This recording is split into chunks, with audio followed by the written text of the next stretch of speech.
of persons with disabilities in disaster risk reduction and climate action. This workshop is being organized by the International Disability Alliance under a project funded by the Ministry of Foreign Affairs of Germany and implemented with a consortium of different organizations led by CBN.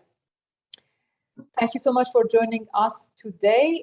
We have a wonderful agenda ahead, but before moving to the agenda, I want to request my colleague Helena from the logistics team of the International Disability Alliance to give us a quick introduction on the logistic points that you need to consider to make sure that you can fully access the meeting today and you can fully participate.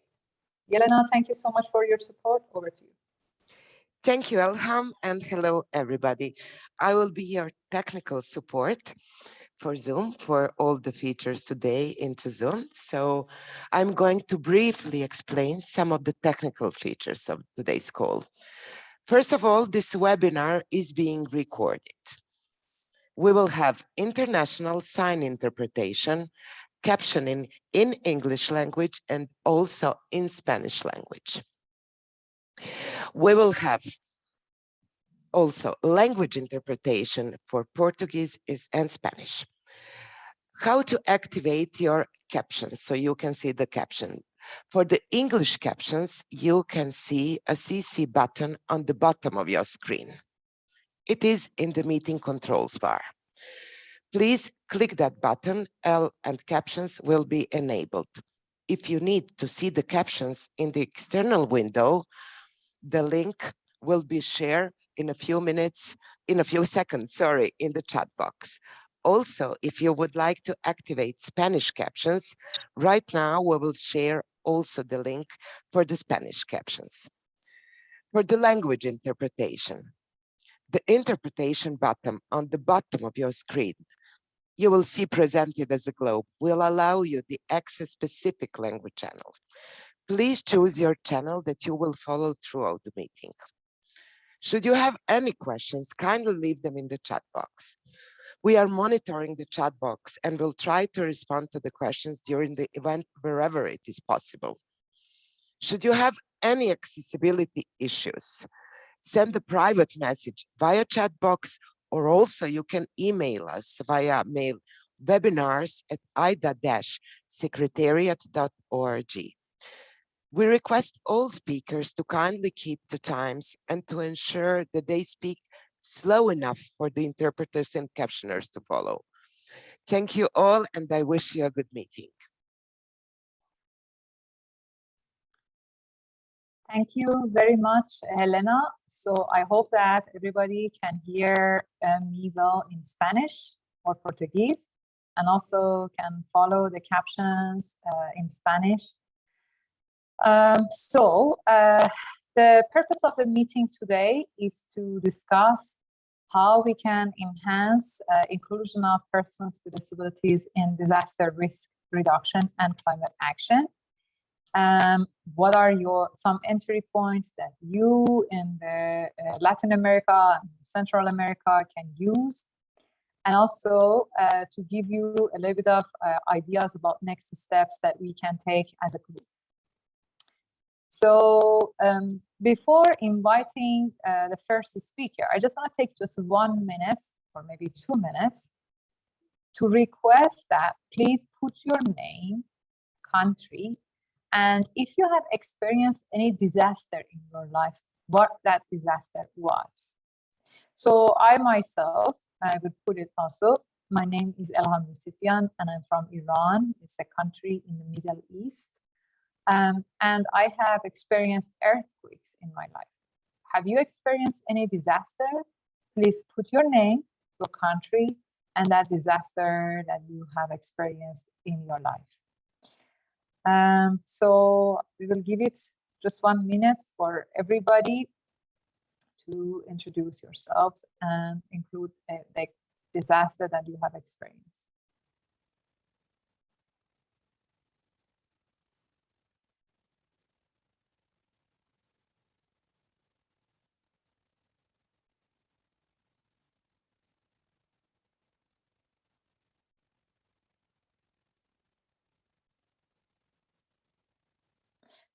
And maybe I have to explain that by disasters, we mean cyclones, hurricane, flood, but not just something that happens suddenly, like one morning or one afternoon. Some disasters can happen slowly, like for example, temperature rise. If you have noticed that the temperature has raised, or sea rise, like the level of sea is rising in your country or the area that you live, or like change of rain patterns. So any of those things that you have experienced. Thank you very much for those who are already sharing in the chat. All right, please continue doing this and also introducing yourselves. Okay, it's good that somebody has not experienced anything from what I try to understand Spanish. And please note that this workshop is meant to be interactive. So that's exactly why we wanted to have not a huge group of people, like maybe 20, 25, 30 people. So please be interactive. And whenever you have a question, please feel free to ask. Now I want to invite Juan Angel Llobres, the chair of the Network of Latin American Organizations of Persons with Disabilities and Their Families, RIADES, and also the chair of Deaf Associations in Venezuela, for being us today. Thank you so much, Juan Angel, for joining. And I want to invite him to provide some opening remarks to start our meeting today. Welcome, Juan Angel. Floor is yours.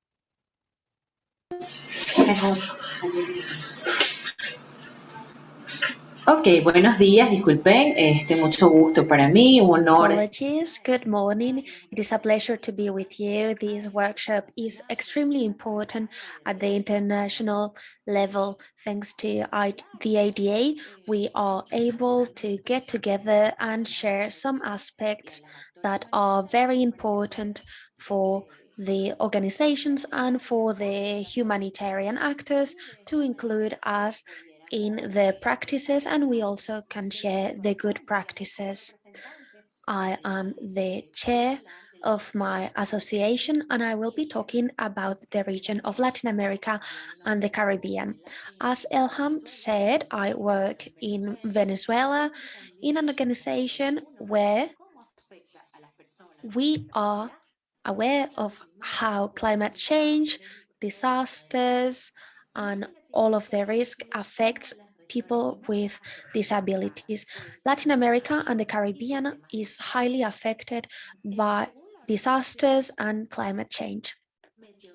According to the Meteorological Organization, in August 2020, over 300,000 people lost their lives and over 2 million people were directly affected by climate change. Those changes can have a negative impact on the lives of people. Climate change causes a rise in temperatures. This can be seen in rain patterns that have changed since a few years ago. We can see more storms, we can see the glaciers going back because temperatures are rising, and as a result, there is a deep impact in health and security of all people. Climate change also affects access to water, food security, and energy. In 2020, we had one of the three hottest years in the last decades in our region. The temperature reached over 10 degrees Celsius, as it normally is. there was generalized drought all over the region. As a result, there is a reduction in the river flow, also a reduction in the possibilities of inner routes for maritime transport and river transport.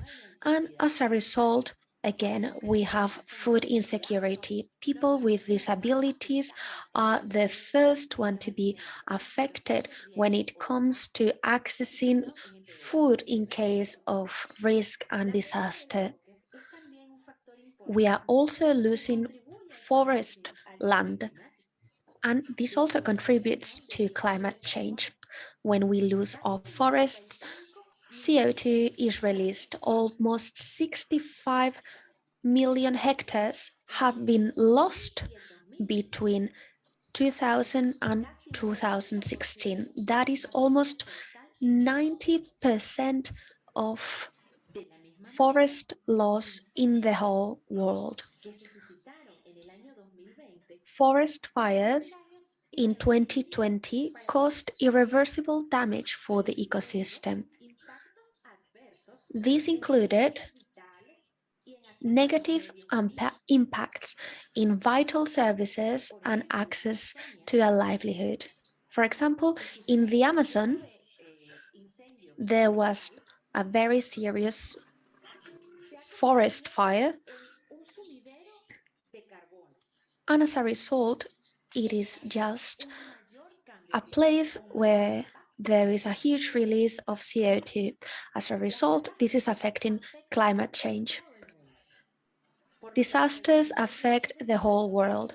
That is why reducing risk in disasters should be a key priority for everyone.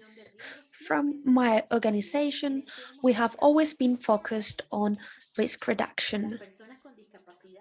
People with disabilities are the first one affected and the most affected by the risk that comes with disasters and accessing main services. Today, we need to do an evaluation. How are people with disabilities being included in disaster risk reduction? What are the next steps? How should we proceed? How should we ensure that we include and we fund these people in reducing risk and climate change? Thank you very much for listening to me. I hope you will have a wonderful workshop. De personas con discapacidad. The organizations for people with disabilities work with the government, with humanitarian actors, and that is the way to achieve equality. Article 11 of the Convention is key. We need to put it at the center of our work. We are the representatives of the people with disabilities in Latin America. I hope today we can gather a lot of information and that we show we want to work together and want to keep working forward. Thank you very much. Thank you.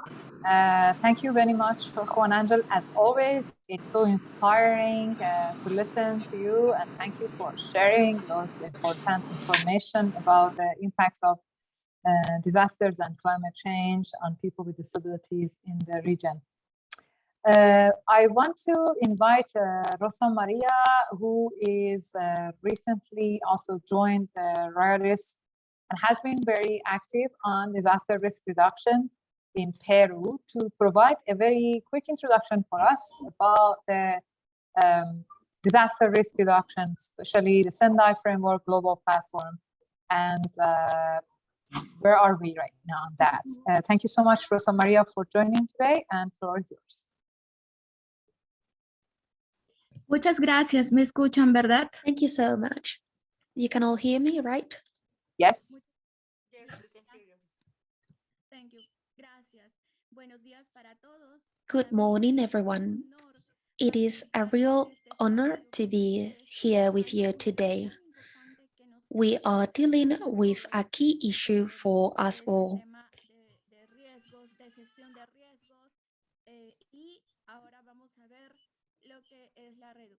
Today, we are going to talk about disaster risk reduction. My name is Rosa Maria Juárez Cobeñas. I come from Realis, from the organization Realis, and we will be discussing disaster risk reduction.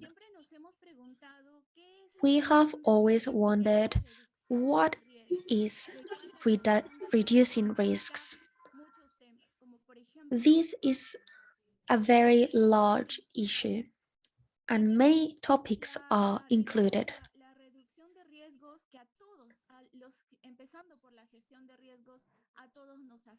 We have risk management that affects everyone. And that is why we all need to participate in reducing it.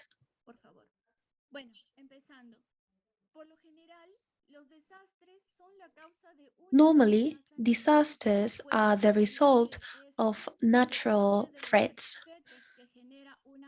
The gravity depends on the threats on society and the environment. How can we face this disaster or the consequences or how vulnerable it makes us defines what a disaster is.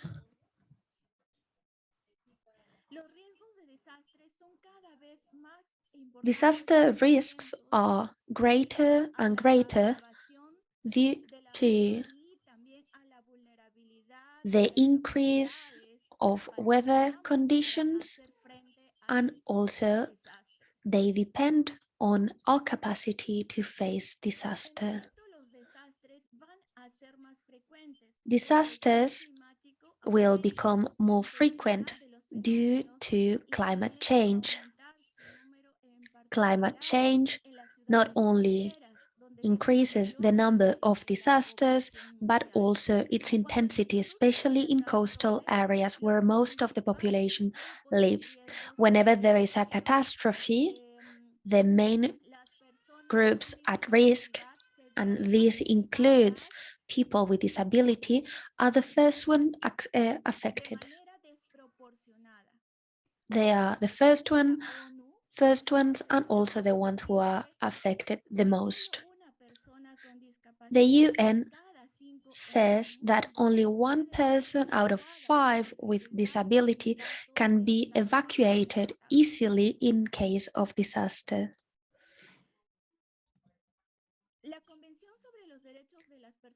The Convention on People with Disability, Rights of People with Disability, introduces a new paradigm.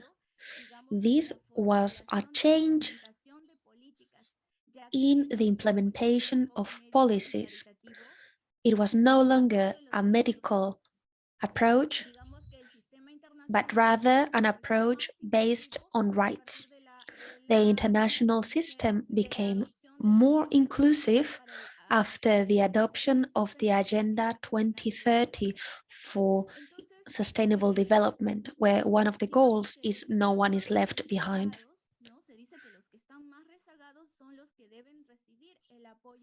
The most vulnerable are the ones who need to be rescued first when it comes to disasters. In order to do so, there are several tools: preparation, mitigations,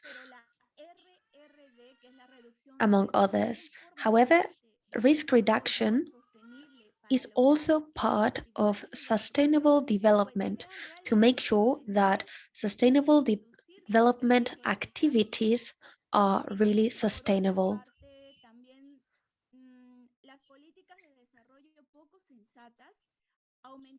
Development policies that are not coherent will increase the risk of disaster. That is why risk reduction should include the participation of all stakeholders. the government, the private sector, and the public. If we take down barriers, prejudice, and we let people with disability into the table, then everyone benefits. The ILO has found out that if people with disabilities are excluded from the workplace, there will be a 7% decrease in the country GDP. The Sendai framework wants to promote the inclusion of all people, including people with disability. This framework also discusses vulnerability. The framework promotes sustainability and standards that are applied universally, and it recognizes that people with disability and their organizations play a crucial role that benefit all in risk management.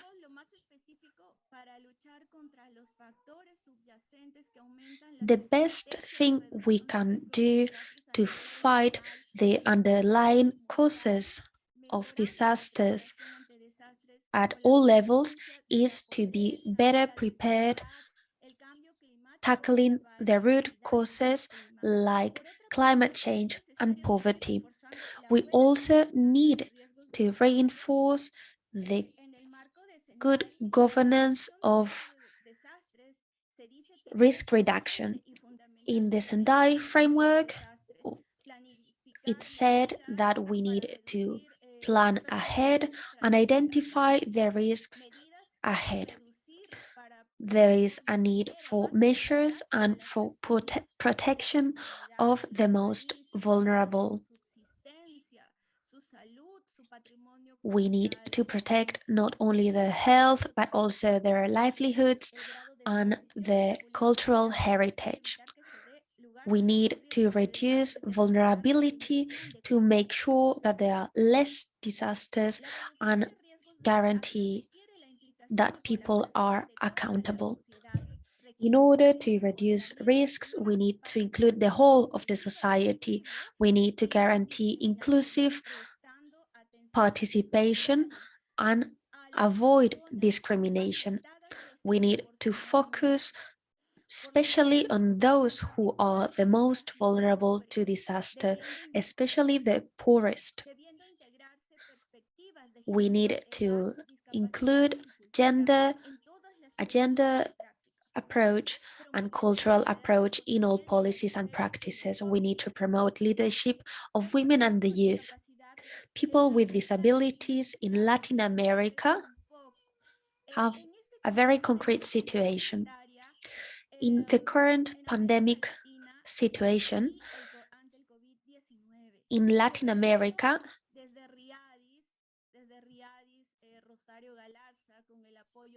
were contacted through Realis with the help of Rosario Galarza.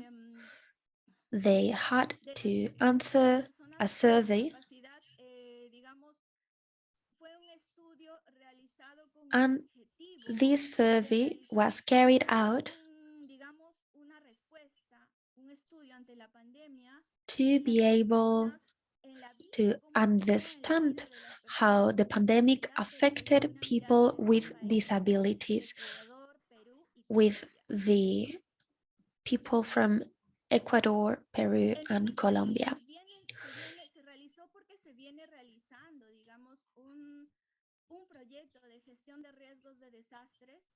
In those countries, there is already an ongoing project for risk reduction. We are doing one in Peru, another one in Paraguay, where there are organizations for people with disabilities that are active members of Realis, and those projects are carried out with the help of other stakeholders like UN agencies. As a part of the study, we did a survey, a qualitative survey. We did interviews for people with disabilities and people that were part of underprivileged groups. We carried out individual interviews for these people, but also we did interviews for public workers to understand how the pandemic had affected them. The findings of the study wanted to guarantee the inclusion of the most vulnerable and people with disability in the creation of policies to make sure there were no barriers preventing inclusion. La existencia de una discriminación estructural de las Existence personas. of structural disability which has caused a regression, if you like, a considerable regression in the conquests of rights already obtained. We say it could be said that we've gone back many years in these type of rights, because we still had lots of things to do, but we've actually gone backwards in, for example, in access to spaces to be able to participate.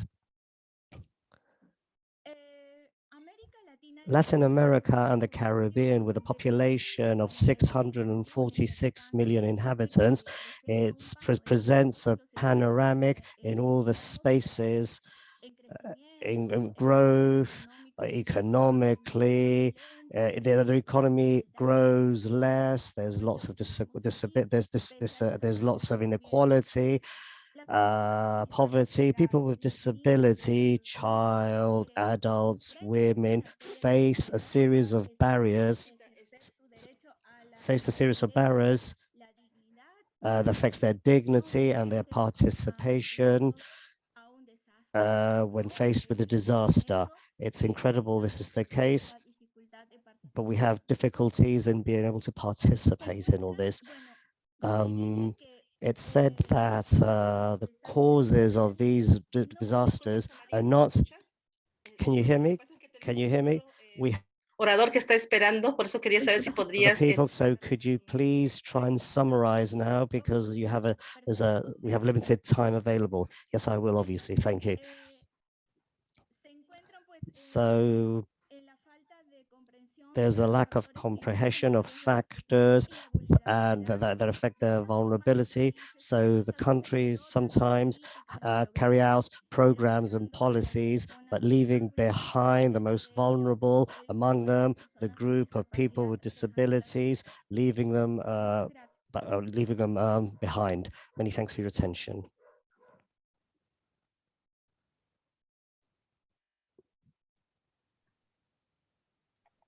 Thank you. I think it's okay.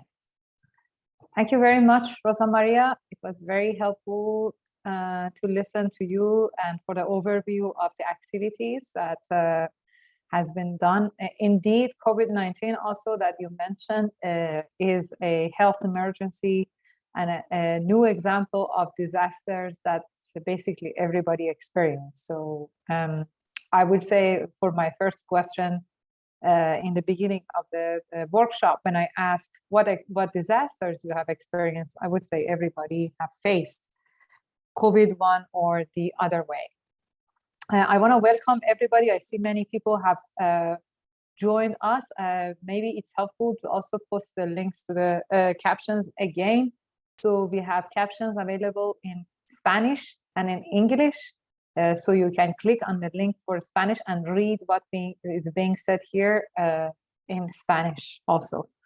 And we do have interpretation in Portuguese and Spanish. So please click on the relevant tab on your computers so you can hear the interpretation of what I say in Spanish and also in English.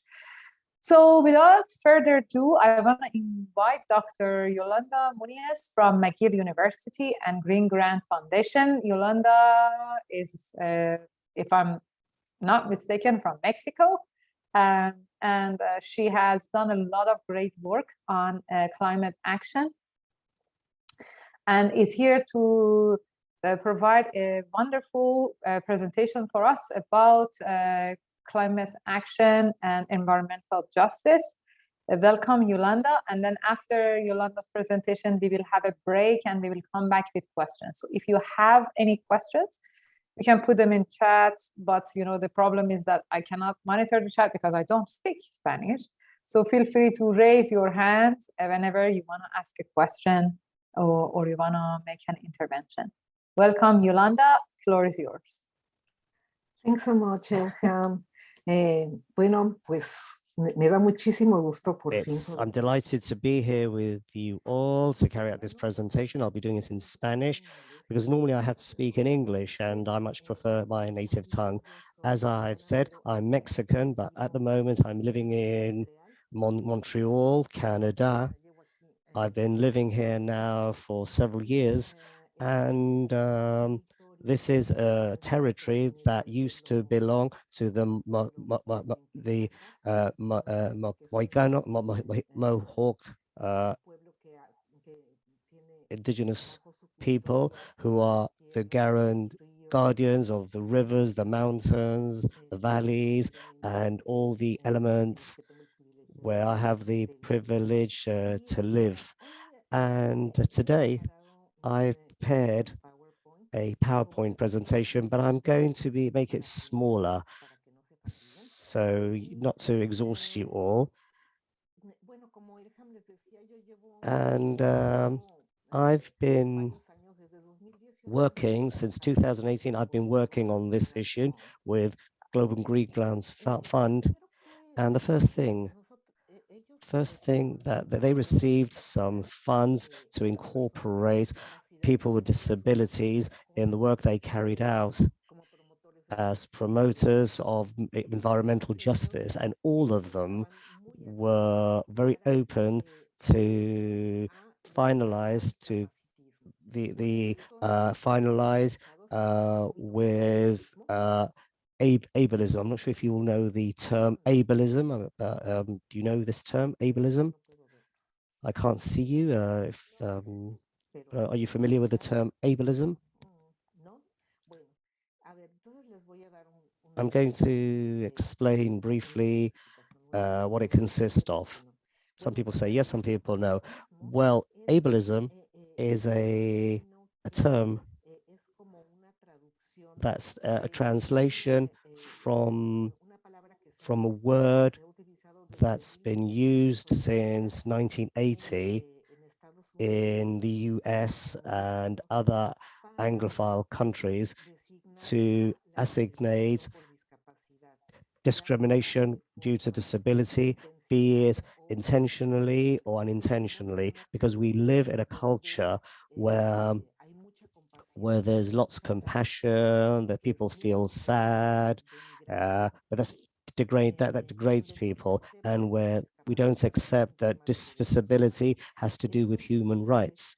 So they organize meetings. I'm wheel-bound, and on many occasions there are meetings, things that are interest to me, like racism or climate change, for example, and I cannot attend those meetings because they're organized in places where there's no access to wheelchair users. So, and for them, it's totally acceptable to exclude people with disabilities from these type of meetings because we're a minority, then there's no problem. They can exclude us. And so the word ableism can be very helpful, very useful in order to elaborate strategies where we're trying to invite the actors so that they can understand that this is not something natural, that this goes against human rights of a large portion of society. So in this sense, this organization started to work on all this.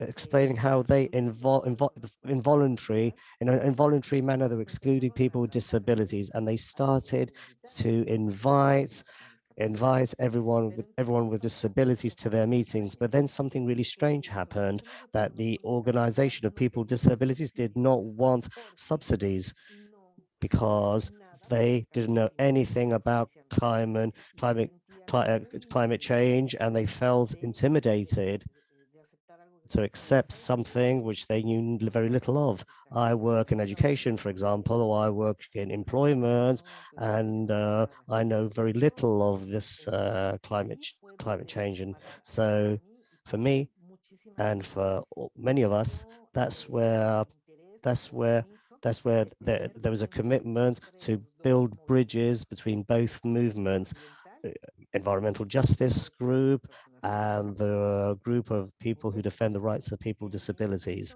So going back now to the issue we're dealing here today, which is climate change.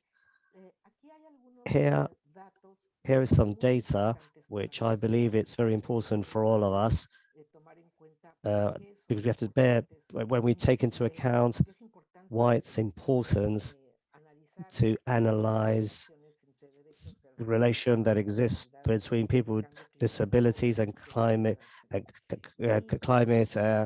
change and disaster risk reduction. 71% of people with disabilities do not have an individual plan to flee if there's a natural disaster. And this is very important because I've found myself in a situation where, and maybe you've also experienced this, when there's where they have to evacuate people, and people have to know what they have to do in case there's a natural disaster. For example, there are evacuation plans, and they said, well, no, you won't participate in these exercises because you're disabled. So you don't have to participate in these exercises. That shouldn't be the case. So I always have my individual plan that's got nothing to do with external support. So I invite you truly to carry out an individual plan in order to escape natural disasters. And 13% of people with disabilities will not receive help in case of an evacuation. Many of the people that died in the wildfires in Canada, in the east of Canada last year, were people who didn't identify themselves as people with disability as such, but were were adults, old adults.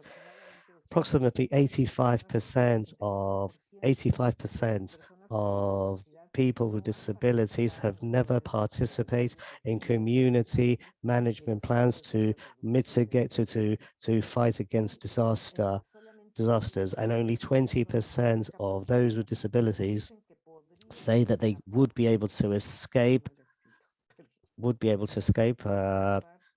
Sorry, there's a correction I have to make here. Something's incorrect. I wrote it incorrectly. Should be able to escape immediately in case there was a disaster. And I believe this is all very important because in the case, for example, when the tsunami in Japan took place in 2011, it's calculated that 50% of those who died were people with disabilities or had some type of mobility problem. Now I would like to change the perspective, if you like, and say why should it concern us, climate change? Why climate change should concern us? Because it's not a question of being included or not. We have to carry out advocacy in order to be included. And first of all, why this? Because we are citizens of planet Earth, and this is a problem that affects us all. But also because poverty and social inequality, like Rosa Maria said before, puts us in a position of vulnerability. And as I said before, it's necessary to eliminate systematic discrimination or ableism in all policy, laws, existing strategies. So we have to convince that excluding people with disability is something which is not correct. It's a way of discrimination. It has a name. If we talk about discrimination against women, for example, then we're talking about sexism. If we're talking about discrimination because of race, then we're talking about racism. And we're talking about discrimination because of your disability, that's called ableism. And if we give it a name, that way, maybe people will start to understand. Maybe, I'm not sure, but maybe. It takes a long time anyway. So I'm not sure if someone would like to share with us what are their experiences, why you'd like maybe to participate in climate change. If you'd like to describe this in the chat, I'll be able to read it. I'll be reading, or if someone would like to raise their hand, Nora, or someone else would like to raise their hand and maybe ask a question or say something. Nadia? Well, it doesn't seem to be the case, so I'll continue. I'm going to now explain what's happening. Recently, the situation is very serious, and now people realize that it's important to include people with disability in the dialogue to do with climate change. And this dialogue is very old. It actually started in 1994 when the framework, the UN framework Convention on Climate Change. And from that moment onwards, several organizations, NGOs, started to join up, and to create 9 groups or 9 constituencies, which in which NGOs participate as observers, but they can have certain influence regarding the way states take decisions, and has to do with NGOs that do with business industry, other ones to do with environment, agriculture, indigenous people, local and municipalities, investigation, independent NGOs, syndicate, trade unions and commerce, women, gender and youth. So as you can see, there's no constituency as such that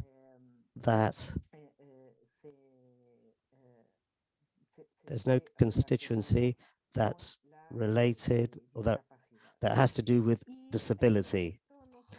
And as a consequence of this, as a result of this, we've tried to, or certain groups that are in a position to exercise influence, they've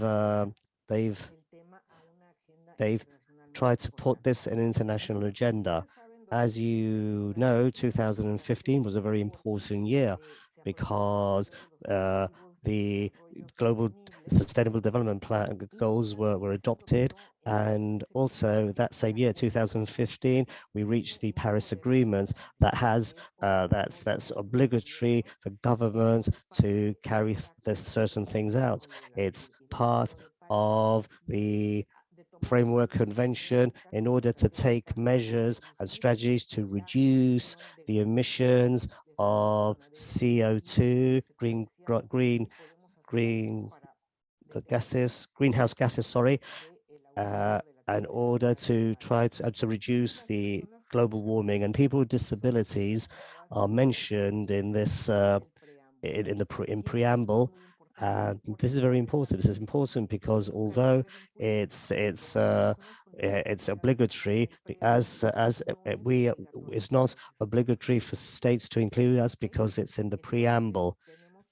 So it's not compulsory. So we have to be more severe. We have to be more. We have to fight more in order to obtain inclusion. Also, as I said, that same year, 2015, the Sustainable Development Goals were adopted, and Objective 13 has to do with action plan, but there's no mention regarding people with disability in objective 13, although in other objectives they are mentioned, other groups are mentioned. In 2020, during the 44th session period of the Council of Human Rights, a document was presented, a very important document was presented, which I'm sharing with you here so you can study it. And the analytic study regarding the promotion and protection of people with disabilities in the context of climate change. And here it's explained, there's a detailed explanation why there are social structures that makes us become that produces risk, and these structures, social structures, have been destroyed. The document is very difficult to understand. It's a very high level document, so it's not easy to understand, but there is an an easier document and I'm going to share with you because it's a much easier version of this document. And it's very important to understand this document because in that way you would be able to develop advocacy platforms which are solid in order to include people with disabilities. And during these last 2 years, since this study was carried out, there has been a huge advance because it's very urgent, obviously, and there are also a number of factors which have favored the inclusion of people with disabilities in climate change. And during the conference, during COP26, which COP26, for the first time, there was a delegation, a very important delegation of people with disabilities participated in COP26. And we want to create a caucus that can become also a constituent. But for this, we need time. Therefore, we have to be very persistent. We have to persevere. We have to continue our fight. And that's why we're all here anyway, because people with disabilities are seeing that this is an issue that has got out of our hand because there's lots of priorities: food, education, employment, survival, if you like, basic survival. So on many occasions, we haven't looked into, or we haven't incorporated climate change, although it's very important, and largely because lots of people with disability do not have access to education nor information. We are a privileged group here. We're a privileged group of people with disabilities. You have to take it into account, always take this into account. And another important actor who are the donors. There's an important group of donors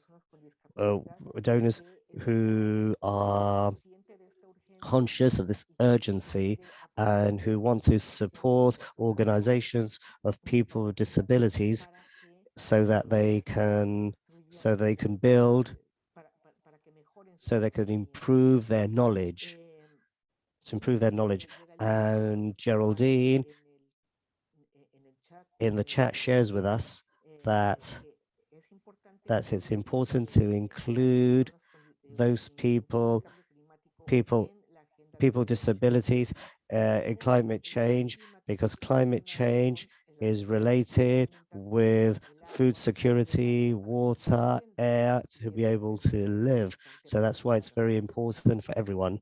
Therefore, so in this sense, it's very important, I repeat. And now my next slide is going to deal precisely with what I just mentioned previously. There are cases, above all in Africa, in Madagascar, in the south of Madagascar. There's been a huge famine due to the drought, and people with disabilities have not have been included in the support programs.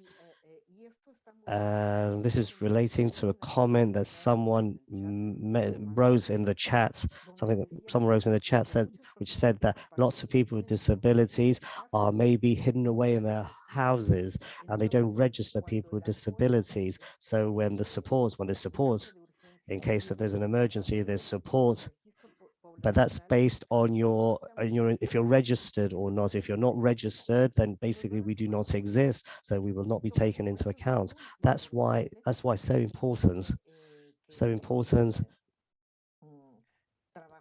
to work or to see how other rights, we're all fighting for other rights like the creation of data, the basic register in birth certificates. It's very important, all this, because because that way we all face systematic discrimination. And in Africa, there's the conflict in Darfur, where there's a war taking place, an armed conflict, in order to control fertile land. So that's going to happen more. This will happen more and more, and people are never taken into account in these circumstances. That's if we do not do something to correct it. And Rosa Maria mentioned how to mitigate risks in the Sendai framework. It talks about the importance of consultants with organizations of disabled people, organizations with disabilities, intersectional perspective, to gather data and to rebuild better. What are we going to do in order to, what are we going to do? So if we have to reconstruct infrastructure, for example, those infrastructures should be inclusive. And in the case of COVID, what are we going to do better? In order to finalize, because I see that I'm running out of time, I think I'm being told that I'm running out of time. So finally, how much longer have I got? I'll be very brief. 5 minutes? I've got 5 more minutes. Thank you. So what do we have to do? First of all, we have to study. I did this. I had to study myself. I had to study a lot, but it's worthwhile. It's very interesting. And I sent Elham, I sent her several things which I think would be important for you to read. Some of them are easy to read, others not so easy, and to see where disability is included or not. Secondly, you have to demand your governments with concrete policies regarding Article 11 of Convention of People with Disabilities, and also carry out advocacy work relating with Sustainable Development Goal number 13, which has to do 2015-2013 with action, climate action, has to do with climate action. And above all, we can't feel intimidated. We can't be shy or timid. We have to establish relationships with organizations that work with climate change in our countries, and to see how we can incorporate ourselves in these organizations, because we resolve problems constantly. So we've got lots of things to give. We can give a lot, and they do not know this. They do not know this because they have this ableism perspective, when we're only seen as receptive receptive and not actors of social change. So we have to take on our responsibility as citizens, as global citizens, And unfortunately, there's no more time to maybe think what else we could do. But I'm just going to give you a short example. You have to be strategic to include climate change in things that we already have in our agenda. For example, public transport is something fundamental. Public transport is fundamental in order to reduce the emission of CO2, of CO2, greenhouse gases. However, and I'm saying this including in Montreal, Canada, we still do not have accessible public transport. And in Latin America, this is, I know this is very, very bad. So if we incorporate the issue of climate change in our platform, in our advocacy platforms, we include public transport, it also include, then maybe we'll be a bit more successful. Then you've got to demand evacuation plans that are inclusive, and anything else that you might think of. I'm in your hands in case you had any questions. I'd be delighted to answer them. Sorry if I've gone over a bit. Many thanks. Thank you, thank you, thank you, thank you, Yolanda. That was fantastic, very helpful as always to listen to you, and thank you for sharing your knowledge and expertise with us. I request you, Yolanda, and also Rosario, who are Spanish-speaking colleagues, to monitor the chat, because I see maybe there are questions or comments in the event that we want to highlight. So please feel free to take the lead and initiative to just raise them and discuss them. I want to see if there is anyone who wants to say anything, ask anything. We have Yolanda with us. Does anyone want to say anything? Just feel free to unmute yourself or raise your hand.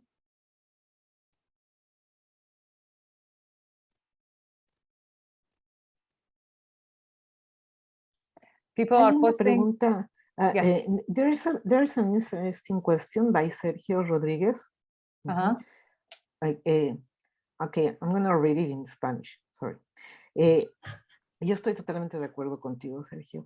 I totally agree with what Sergio says. He said that systematizing the use of bike lanes in cities can fight climate change. However, we could have a conflict here. This would be a disadvantage for some people with disabilities. In Montreal, they are encouraging the use of bike lanes. However, cyclists do not respect traffic lights, and there have been tons of accidents with blind people. Yes. That is where ableism appears. Cyclists should respect traffic lights and traffic signs as all drivers. However, they do not do so. So there is a lot to negotiate. It is quite tricky to implement these. However, I do agree with you.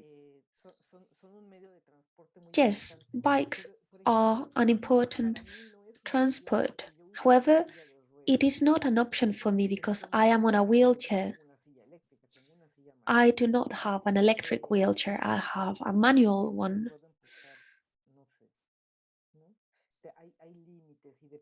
I think there are limits, and it depends on the situation. It is a complex topic. Yes. For example, you need to think that not everyone can ride a bike. So this is not the magic solution for everyone. What we need to do is create solutions that include bicycles, but also alternative solutions. I do not know whether you agree with me.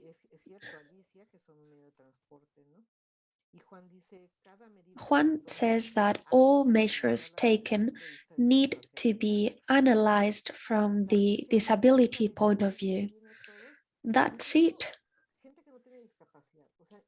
These might not be advantageous for people that do not have disabilities. If there is a pregnant lady and she is 9 months along, she is not going to be riding a bike. She might need an elevator to access the subway rather than a bicycle or a bike lane. What I wanted to say is that bikers should follow traffic rules. Alicia, you should come to Montreal to try to enforce those traffic rules. Any And also questions to for New Rosa York. Maria? I think you should come to New York too, because we have the same problem in New York as a blind person. The more bicycles in the city, the more difficult for me also to navigate. So I couldn't agree more. Thank you. Okay. Well, yeah, and I know it's very dangerous because they don't realize, and y también, and also for the deaf folks, ¿no? También para las personas sordas, ¿no? Es difícil oír si viene Also for the deaf people, if there is a bike coming, they are coming always so fast, and it is impossible to react. They might ring their bell to let people know they are coming. However, deaf people will not hear the bell. Yes. So yes. obviously accidents are bound to happen. Yeah, that's true. We need to be strategic. Yes, another example also is recycling. Like everybody is encouraging recycle plastic, paper, and glass and metal things separately, but then they put green buckets, red bucket, yellow bucket, but they don't mark it. So a blind person do not know how to do the recycling. And in some countries, actually, they do the ticket. They give you the ticket if you don't follow the recycling without noticing that this may not be accessible for a blind person, right, Yolanda? Well, I didn't know about that. Sí, no sabía sobre eso. Pero sí. I had no idea about that.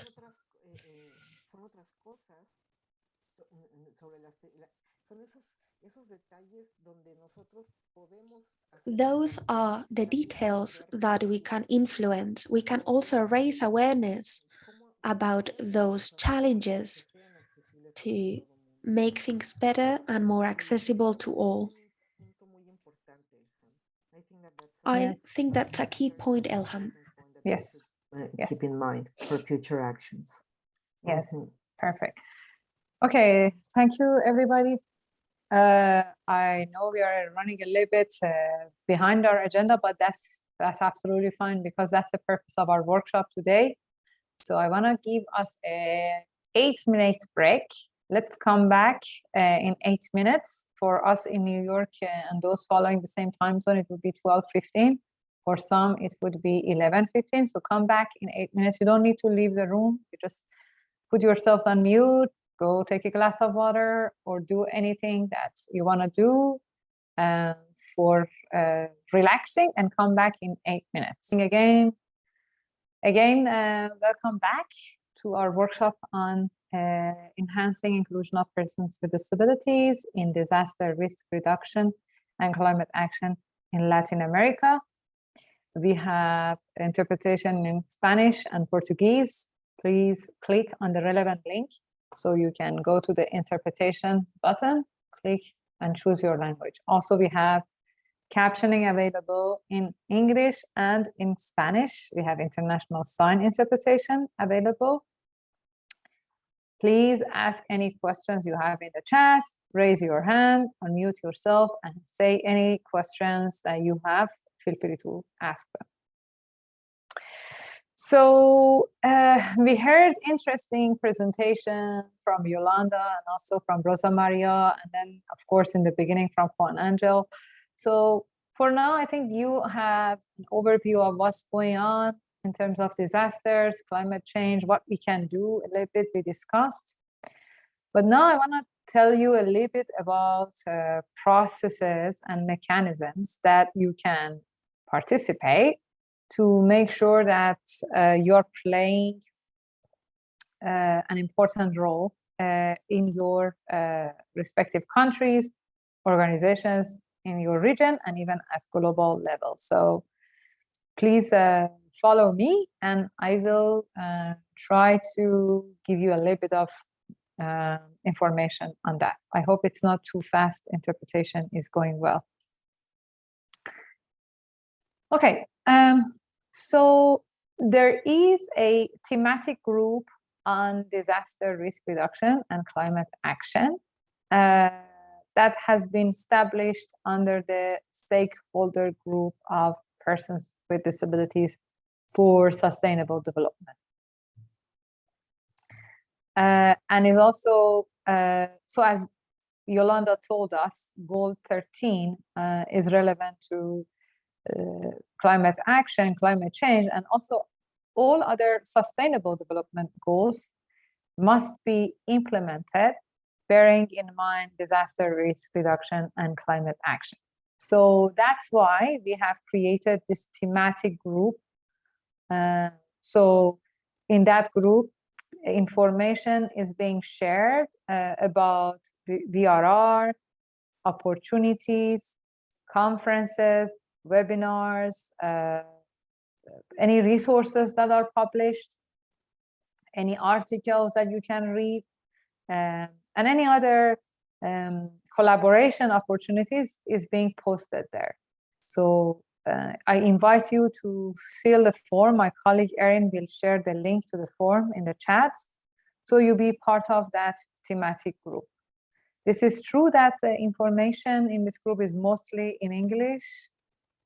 Okay, this is a Google form.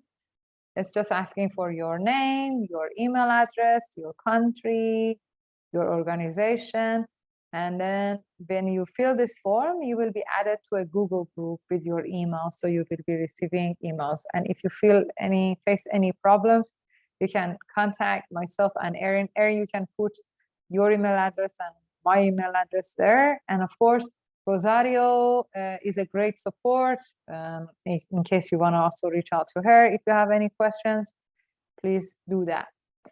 This is true that the information in the group is being shared in English, but first of all, we try to add more information in Spanish.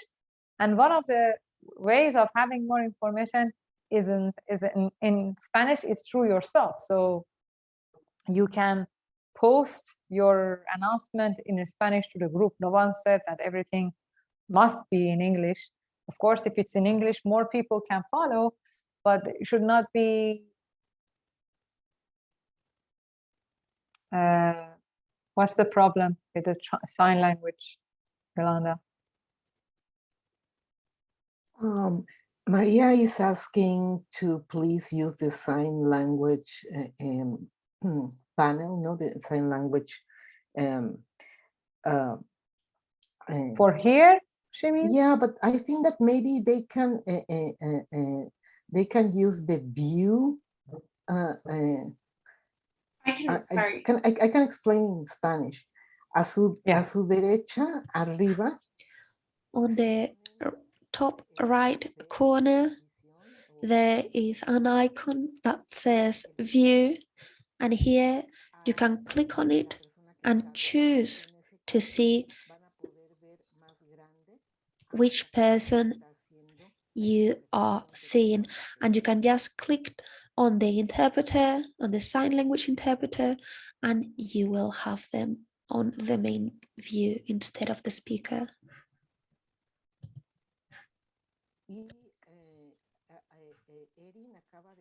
Erin just shared the links to the CCs.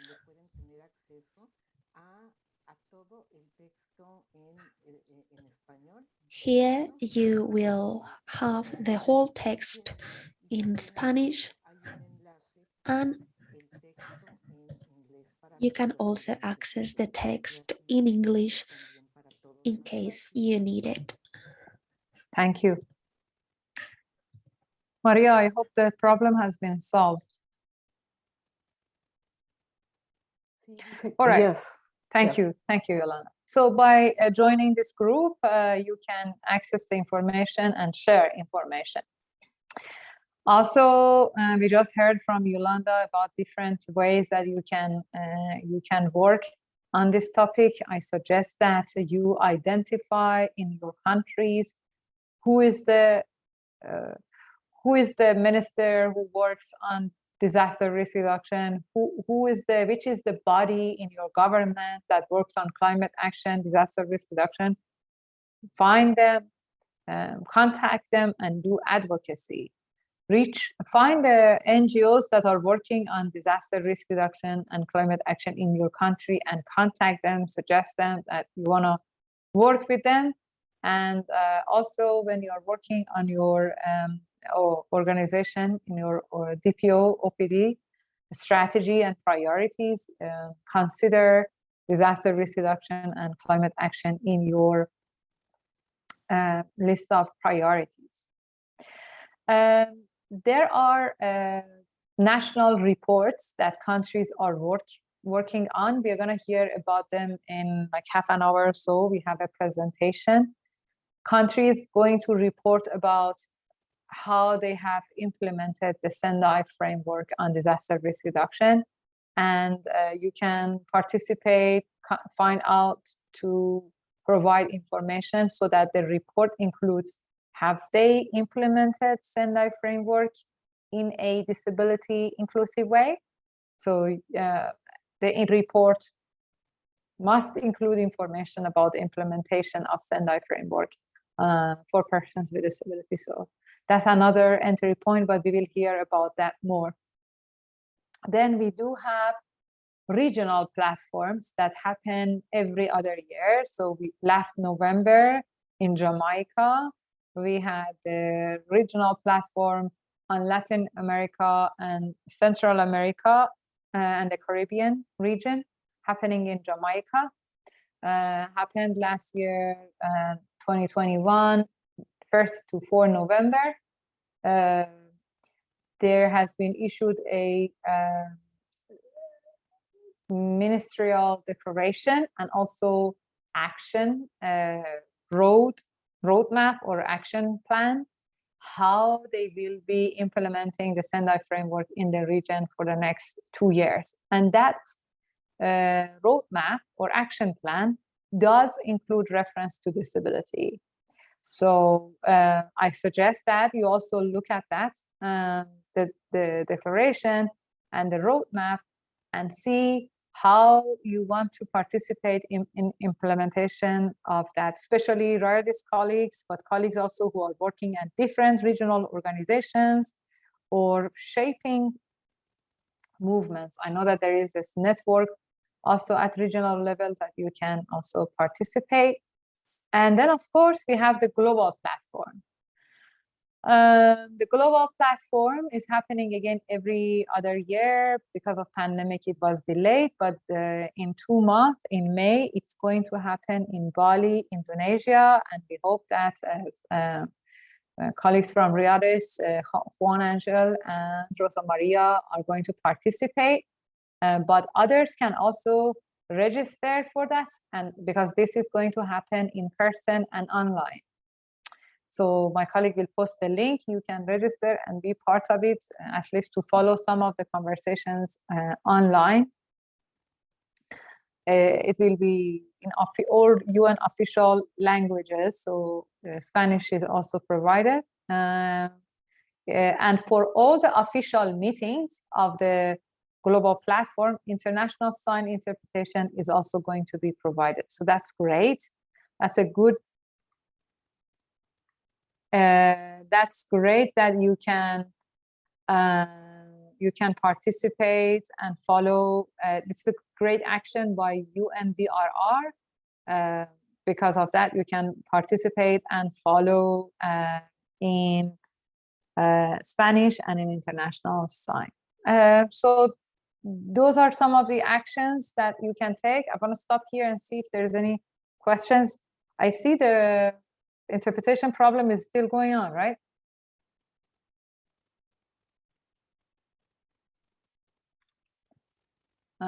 Is there any questions, comments, or feedback?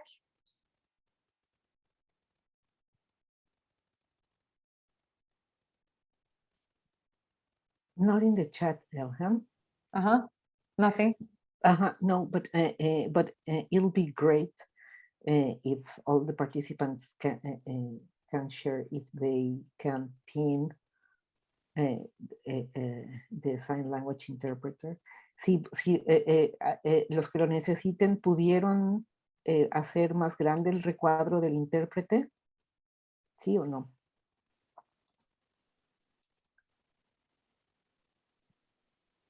Silencio. Háganme una manita arriba para saber si sí. Could you please let me know whether you have fixed the interpretation problem? Can you see the sign language interpreter? Juan Angel is saying, yes, I can see the interpreters clearly.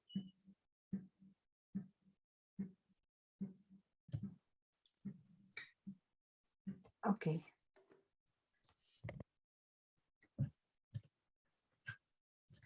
Well, yeah, I can. Sería bueno que pregunten a los sordos por qué es. It would be good to ask the deaf colleagues whether they have managed to do so. Maybe we could hide the people who have no cameras. However, Juan Angel is saying that he can perfectly see the interpreter. This is Juan Angel again saying, yes, I can see the interpretation very clearly. Thank you. Okay. That, yes, Juan Angel is also a sign language user, Yolanda. So yeah, thank you. No, thanks to you. Sorry, I was just doing my job. All right, so I want to give the floor again to Rosa Maria to tell us a little bit about her experience participating at national level. Also, I know that Rosa Maria has been trying to join the regional platform and also the future plans of READES in this area. Rosa Maria, are you with us?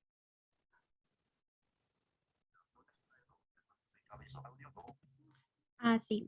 Yes, we can hear you. Era una pregunta, perdón, perdí por un momento la conexión. No sé si me están escuchando, por favor. Sí, sí te oímos.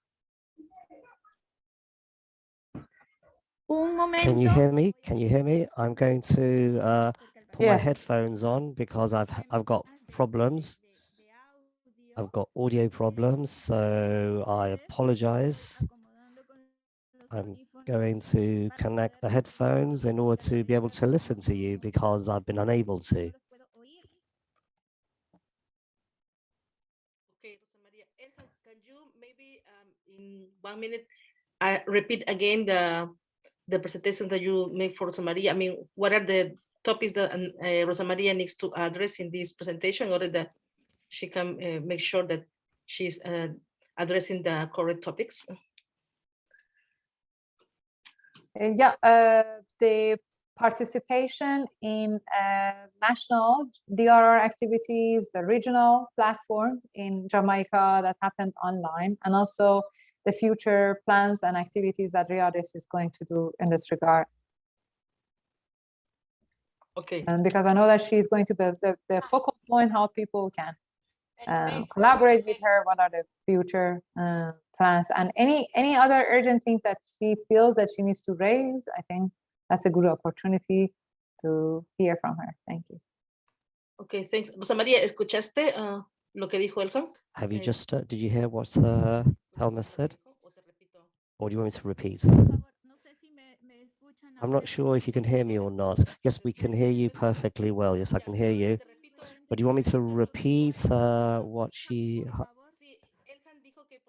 please, if you could share with us your experience regarding the Jamaica Jamaica platform and future plans, Riyadis, regarding reduction, disaster risk reduction, and other things regarding with commitments at OPDs, organization. So the Jamaica platform and future plans of Riyadis. Yes. Well, first of all, I'd like to talk about the Jamaica platform, which took place in November of last year, in which we dealt with very important issues. I was very surprised, for example, the way in which the issue of inclusion is focused, of where the people with disabilities, because it said that people with disabilities, for example, we should not be classified as or focused in as someone who are vulnerable, but that vulnerability is a consequence of the barriers we face. So I remember the experience which people shared in the platform, and how people with disabilities, and not only people with disabilities, but also women, the youth, adults, senior citizens, for example, and poverty as well, because we know that poverty is a limiting condition which situates us in a position of vulnerability. So how can people participate in an active manner and through actions, not only in a reflective way, but also trying to explain this to the majority of people. So we always says here, we say in Peru,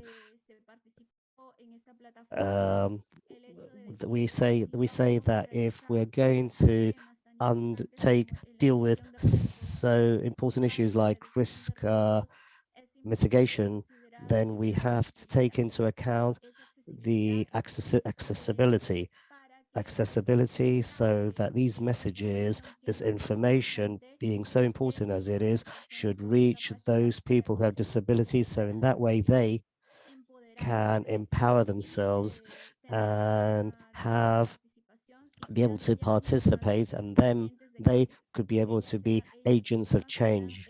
They will be able to participate in the creation of plans, participate roles in preparing disaster risk reduction plans. How long do I have? I'd like to know how long I have. Hello, can you hear me? Could you hear what Rosa Maria is asking about, how many minutes have for the presentation?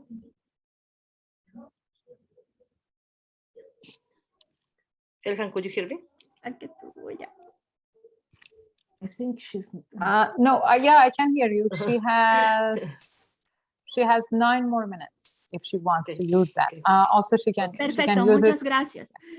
Lo decía, preguntaba. Well, I was asking this because I don't want to go over my allocated time. So that was our experience in the Jamaica platform. And for us, people with disabilities, it's tremendously important to be able to participate in these type of spaces, not only because but that way we can be consulted on and we can share our experiences.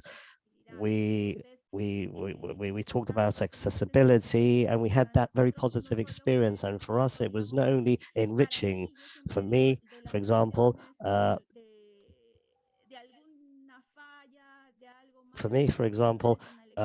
we always learn even from mistakes. So seeing barriers for us, it strengthens us, it empowers you more in order to continue with our struggle. So this was the experience that we saw, accessibility, for example, and also we, for example, we see in this group people with disabilities, not only disabilities, but also we situate ourselves with people, children.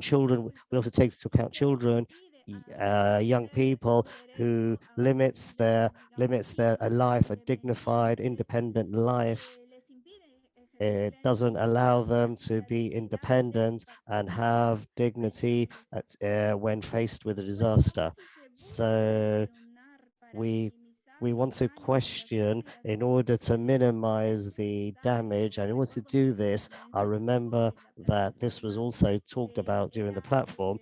It was mentioned that it's necessary to consider not only when you're faced with a threat, but also the conditions of vulnerability that exist, and not only themselves, but also recognize the capabilities of people to reduce or face the possible consequences, negative consequences. I remember that this was dealt with in order, so with this capabilities, they would be able to face these threats or these risks.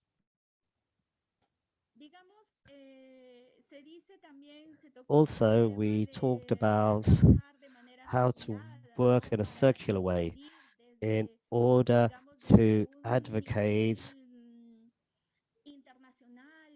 at international level, going down to local level to prevent, to empower society and to obtain accessible participation of non-discriminatory from the national level up to down to the community level. So the actions of disaster risk reduction takes into account gender, disability, culture as well in all their policies.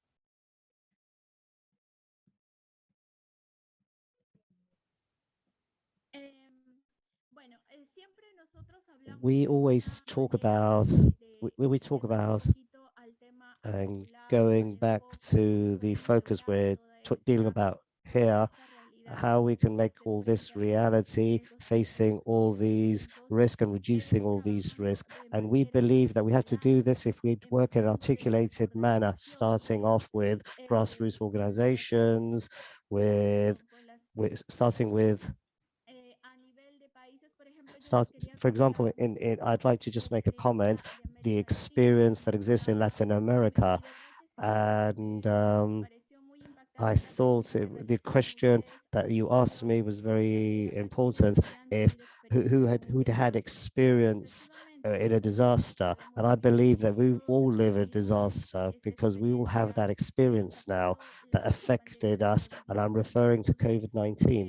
So as a consequence of this, a result of this, I also mentioned here that at least in Latin America, we've visualized a lot now this factor facing when governments adopted a series of measures in order to protect the citizens, measures in order to safeguard the life of everyone. I would say in inverted commas that they adopted these measures, but these measures did not take into account people with disabilities. They were left to one side at the beginning. So from my experience in Latin America, I'd like to say that the RIADIS with other collaborating with organizations, humanity inclusion, for example, we carried out a study, and the reality in Latin America are the same. There's lots of precarity. Health services are very precarious because people with disability saw a huge barrier. There was no medical attention. Sometimes you believe that someone with disability will find or should have a preferential treatment, should have an exquisite treatment, but in reality, this is not the case. They just receive the same type of medical treatments as the rest of patients. So unfortunately, this wasn't the case. And unemployment was very negative. It's for people with disability, not lots of people with disabilities have employments in Latin America, but that situation got worse as a consequence of the pandemic. Lots of people lost their employments. Remember what they had to face without employment or with limited employments. They would not be able to sustain themselves and their families. And in that way,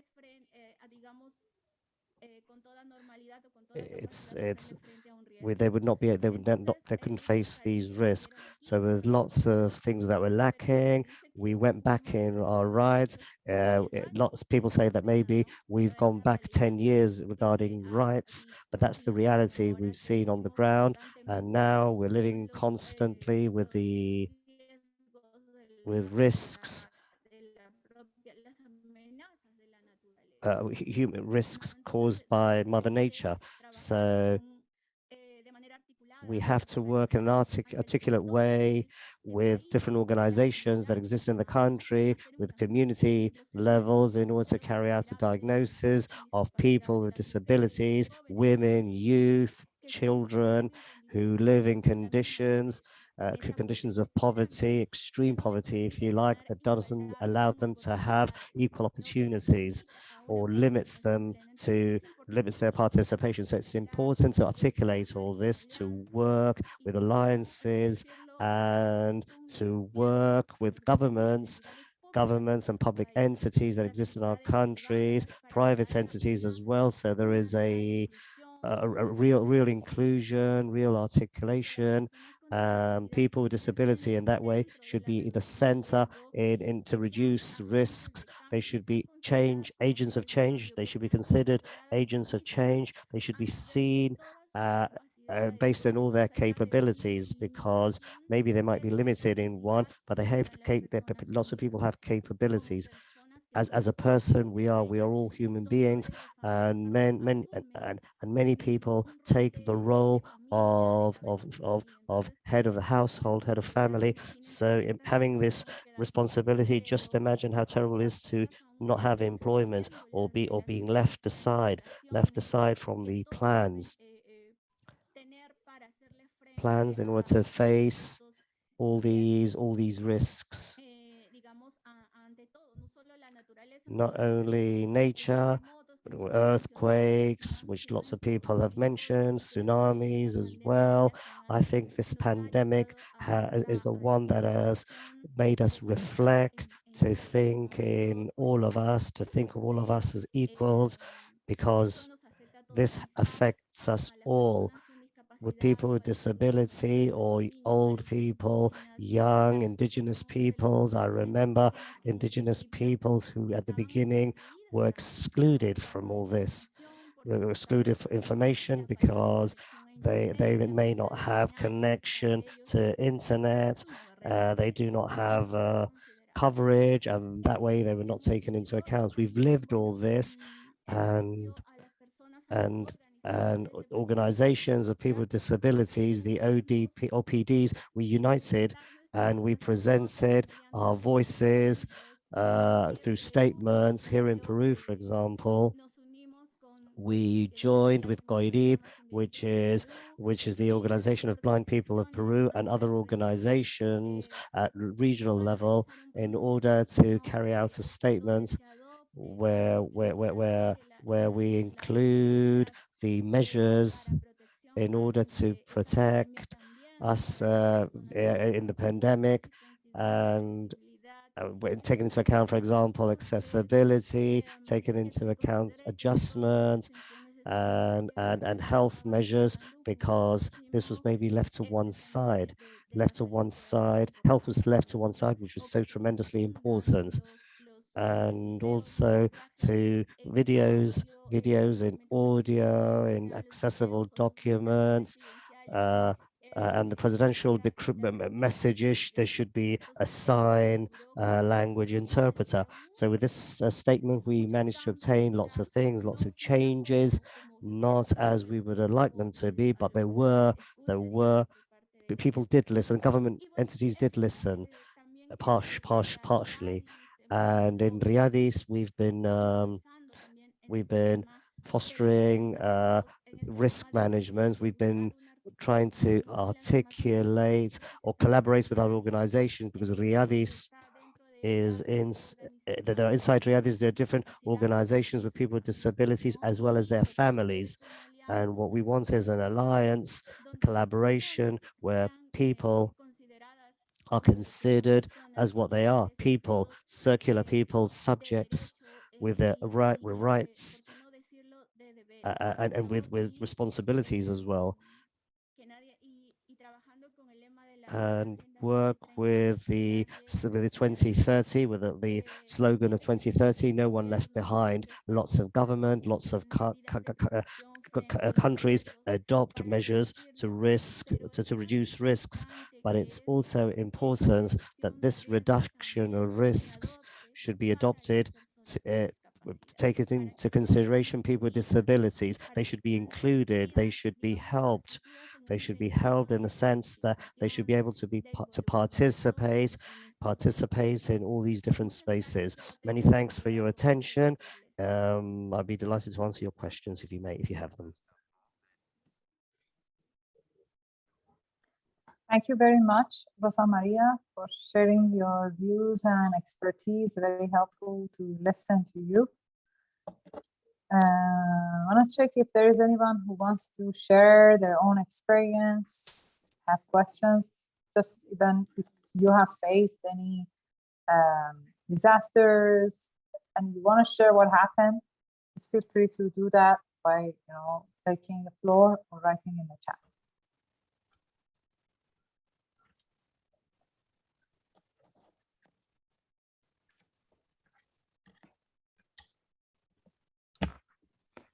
I see someone is unmuted, but I don't know if it's Rosa Maria or someone else. I would like to ask a question. Yes. Yolanda, yes. Les quería preguntar si I'd like to ask you a question. Have you ever been invited to participate in an evacuation exercise? Or maybe they tell you don't go to school or to go to work because there's going to be that type of exercise, evacuation exercise. But evacuation drill? Can I answer first, Yolanda? Sure. So people think, yes. So the question of Yolanda is these exercises are practices that we do for evacuation, right? So right. Once that happened for me, and then they said they were the evacuation drill, and I asked how I'm gonna be helped. They said, well, we don't know. We didn't know that you are here. So there is a list. You should go and put your name in the list that you need special help. But you know what?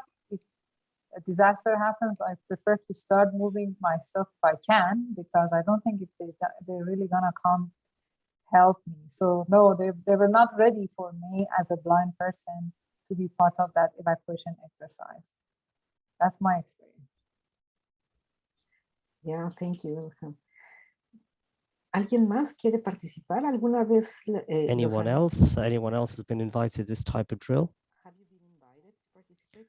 Sergio is saying, dice Sergio, ¿existe algún documento? Is there any type of document or protocol for environmental health, environmental risk assessments carried out by disabled organizations?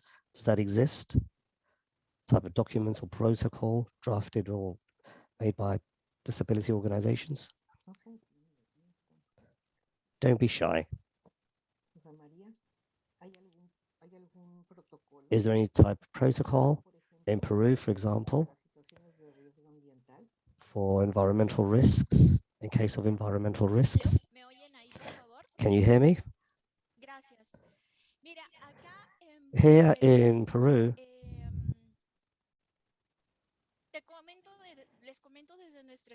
I'm just going to explain my experience or convey my experience. I remember time flies now, but I remember about 5 years ago, there was they started to risk assessments in order to include disabled people, and that's when the project started 5 years ago, and we realized the reality on the ground, that there was policies, there was risk assessments, there was preparation, there was drills as well, there were drills, but unfortunately they didn't focus, or there was no inclusion. If it was mentioned, it was mentioned just very briefly. So there was they created a committee, and where different organization participate, people with disabilities participated, organizations with people with disability participated in all this, seeing this from the perspective of people with disabilities, where they could convey their experiences. And as a consequence of this, we started inviting government agencies, those who should participate actively in all this, and those who should know about disability in order to include these disabilities. So we invited, for example, the Ministry of Health, the Civil Defense Institute, as well as several organizations, like, for example, to see what the risk assessment, the national plans of risk assessments, national plan risk assessments, explaining our focus. As a consequence of these sessions, they started including disability, and several measures. We're still in the process. We're still in the process of including measures. We have to continue. We're in this struggle, in this fight, in order to promote all this, to promote risk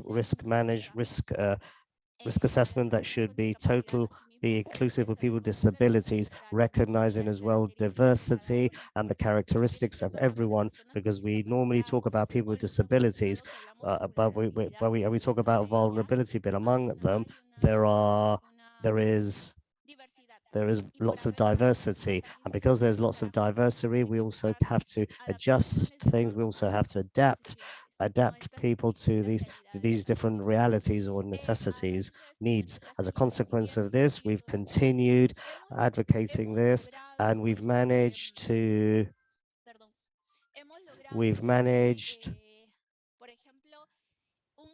that, for example, a small advance that we've managed to obtain is that now the messages should be accessible in order to prepare ourselves, what we normally know as drills, how one should act when there's these natural disasters. So these videos, these documents, they should have sign language, so it could reach everyone, and we managed to obtain this. But it's also true that there are measures, but not all the measures that should really exist in order to help people with disabilities. I think that this reality is happens not only in Peru, it happens in the whole of Latin America, except some countries, for example, Paraguay, and I believe, if I'm not mistaken, maybe Colombia, who've more advanced more on all this. They've had more success regarding how to manage risks. But I believe it's very important to mention that in order for there to be, or in order to reduce risks, we have to eliminate barriers. We have to eliminate barriers that exist in society. Sometimes people's attitude as well, those myths or prejudice that society has regarding people with disabilities, because As Ben mentioned before, physical limitation is physical limitation, but they never see what we're capable of doing, our capabilities. People are able to participate actively in society. So regarding disaster risk, this is left to one side to see who could be able to attend as spectators. Sometimes we're looking at something that happens, that occurs, but we are outside that circle. And this should not be the case. However, in order to obtain all this, we need to work, but it should be based on us and from our organizations, empowering people with disabilities, their organizations, indigenous peoples, not leave them to one side, not leaving to one side women and children, and said that women are the ones that most affected, are the most affected by all these risks, because women are the one who take on more responsibilities. Therefore, and because they take on all these responsibilities, then they face more risks. I'm not sure if I've answered your question or not. Yes, you have. Yes, Rosa Maria, I totally agree with you. And going back to ableism, how to create standardized programs for the functioning, explaining the functioning of the human body. I think that women here, with or without disabilities, are face very complex situations when they have to run with children, small children in their arms, and they cannot run at the same speed as others, at the necessary speed. So we can maybe use the term ableism as a term, or saying that physical capacity of the people vary in time, and it's also very circumstantial. So it could be a tool to carry out advocacy. And also, there's also gender's not taken into account. For example, what happens, especially with the elderly, and with other minorities as well, who maybe are not identified as people with a person with disability, but however, they can't follow the speed of these programs. What you've managed to obtain in Peru, I believe, is something fantastic, something marvelous. It's one of the most, it's very complete. La página de ONG Inclusiva en Chile. I was also taking a look at the website of an inclusive NGO in Chile, and they are doing some progress when it comes to inclusion, especially for earthquakes. They have a lot of them, and they are advancing in that regard.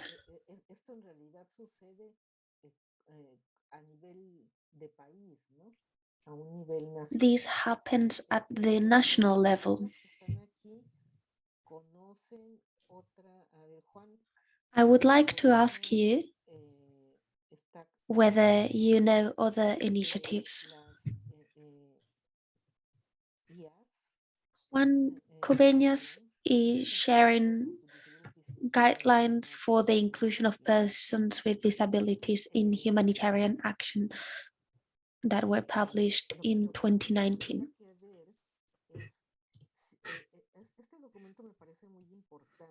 I think this document is very important.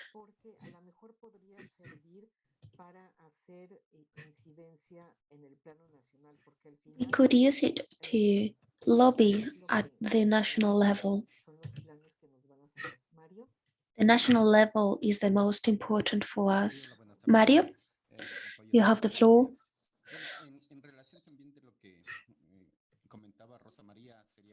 Regarding to what Rosa Maria was saying, I wanted to add the regional networks. We have a regional network for risk management in Latin America and the Caribbean. In this network, we've got local organizations. We have local governments from Chile, Ecuador, and other international cooperation organizations. We have a website for the RIDLAC network, and right now we are leading from Riyadh this network. You can access it through the link I just sent you through the chat, and you can see what we have been working on. You can do some research. We are very active, and we are always present when there is a disaster in the region. Last year, we started a process to reinforce the organizations of people with disabilities thanks to OPS, and we have started empowering organizations when it comes to DRR. We are also working with organizations for people with disabilities in Central America and the Caribbean. We are working with IDA, ASB, and FECANOR. We want to empower the associations with people with disabilities because it is themselves who need to learn about all of the processes for disaster risk reduction. That way they can directly influence the governments and other organizations of the civil society to offer an adequate response in those kind of situations. Climate change is also an issue that affects us all. In some countries, you can already feel the repercussions of climate change. All of the effects that you have mentioned, like floodings in Ecuador, very close to my office, there was a flood and there were around 100 families affected and there were a lot of casualties. In Brazil, they also had a very big problem. It is very important that we start to get involved. That is all from me, and I am available to answer any questions. Thank you. Thank you so much, everybody, for your input. I also wanted to just add that under the same project that is actually made this workshop possible here, they have two specific countries in the region, Nicaragua and Colombia, that are focusing. I see Alberto is also on the call. That they are working specifically on disability inclusive disaster risk reduction in Nicaragua and Colombia. I see Alberto is adding things in chat. If you want to take the floor just for a couple of minutes, Alberto, feel free to do so. If you want to mention anything or if you're more comfortable sharing in chat.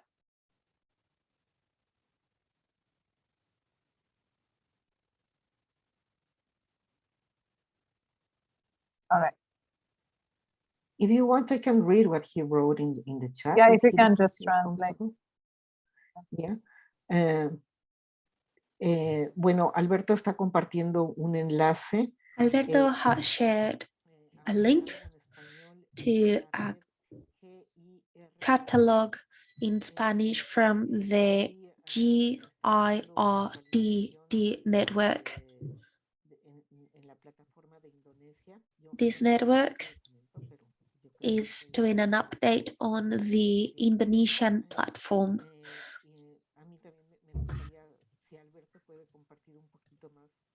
It'd be great if Alberto could talk a bit more about this catalog and how could we use it for our work. Alberto says that there are quite some papers about this in Spanish, and it has been done thanks to the promotion of the members of the network. Good morning, everyone.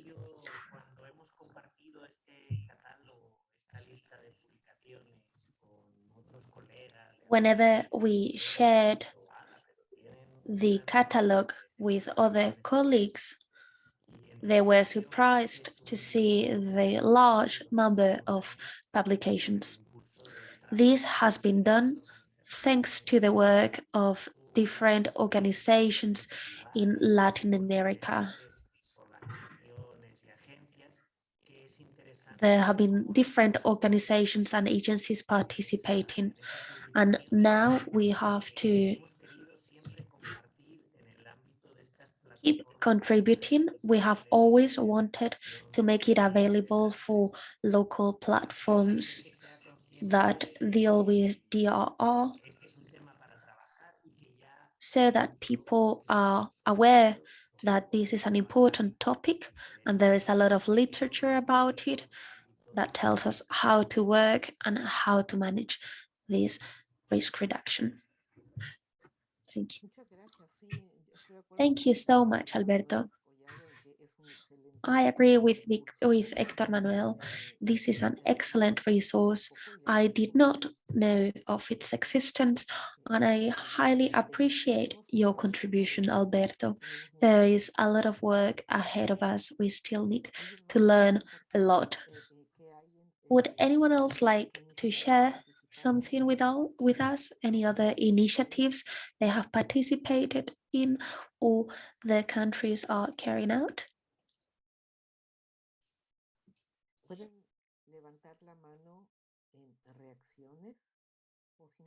If you want to take the floor, you can just raise your hand clicking on the reaction button or just open your mic and take the floor.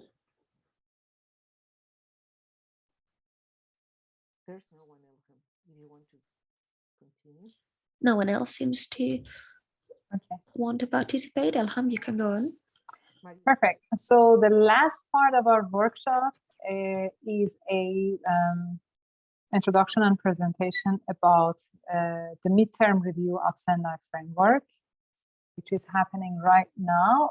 We have invited Ashish Kalar from Sendai Framework Midterm Review Project, which is being conducted by UNDRR and has already started a couple of months ago. There are many ways for you to contribute.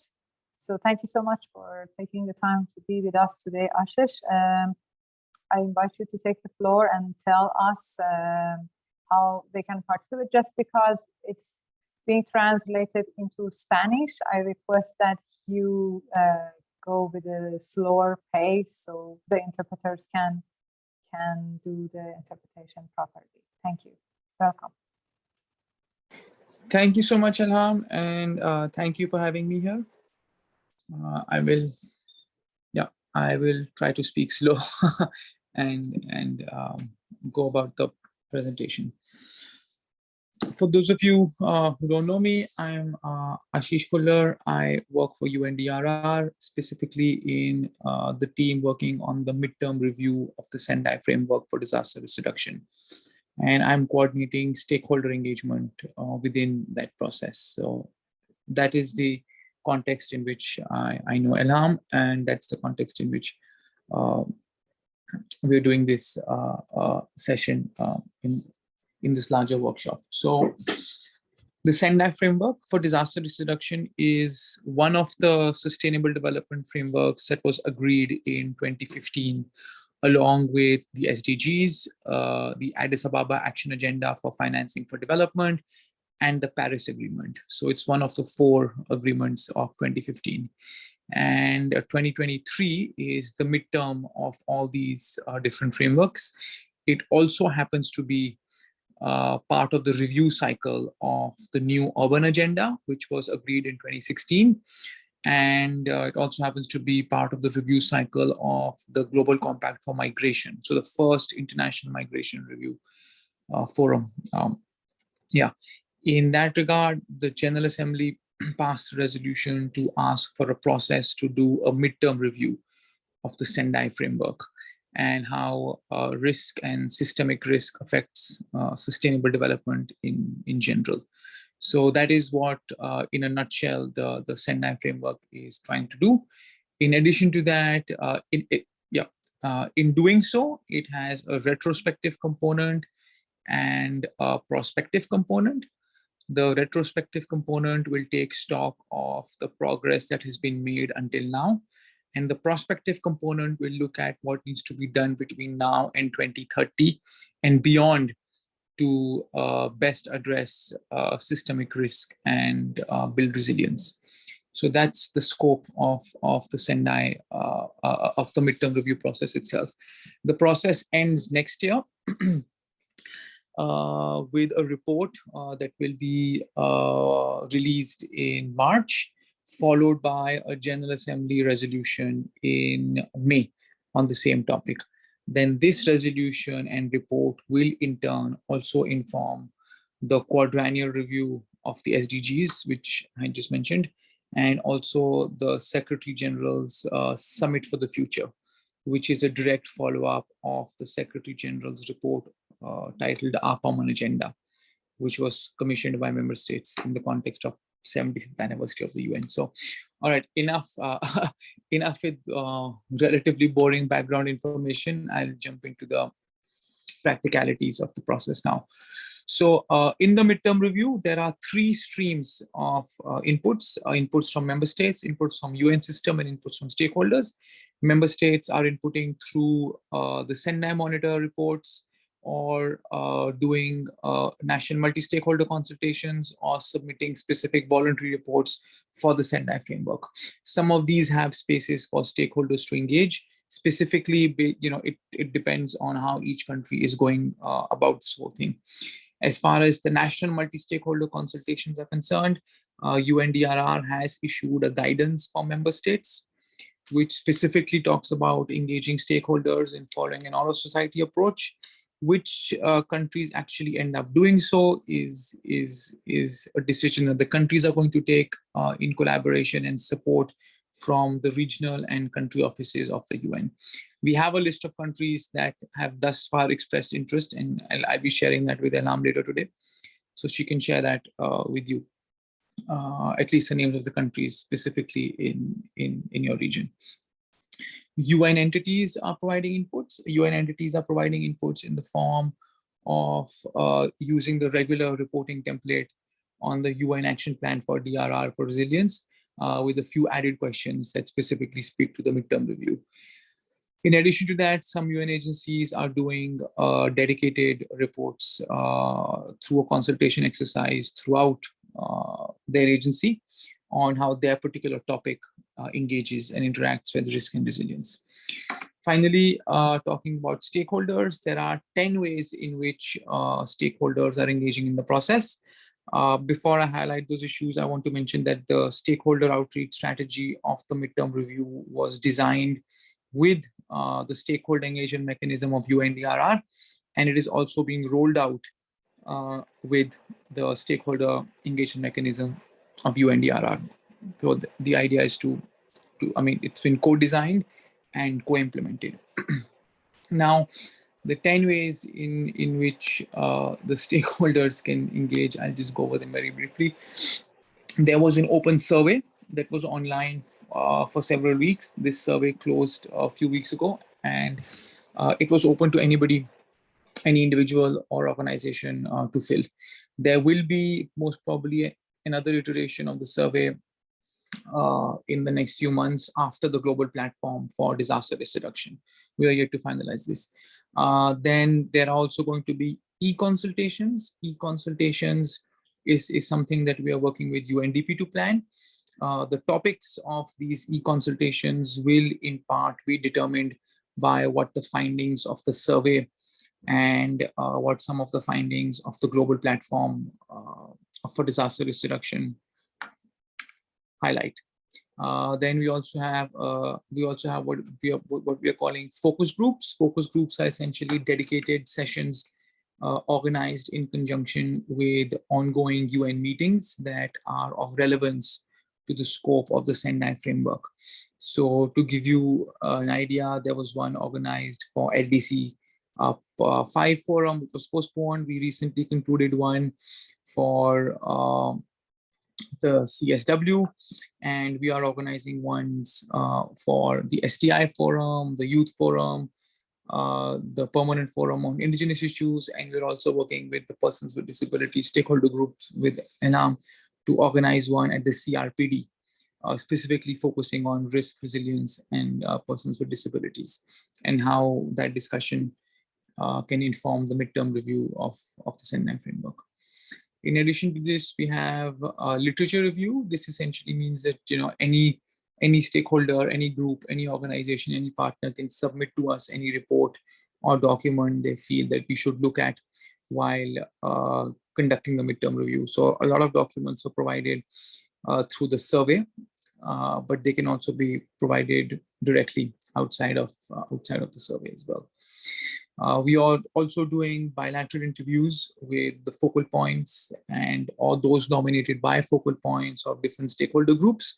So this includes the 16, 17 groups within the advisory group of the stakeholder engagement mechanism of UNDRR, in which persons with disabilities is one of the groups. Offering a little more flexibility, we have resilience learning labs. This essentially is a framework for any organization, stakeholder partner to organize an activity and have the activity be linked to and feed into the Sendai framework midterm review.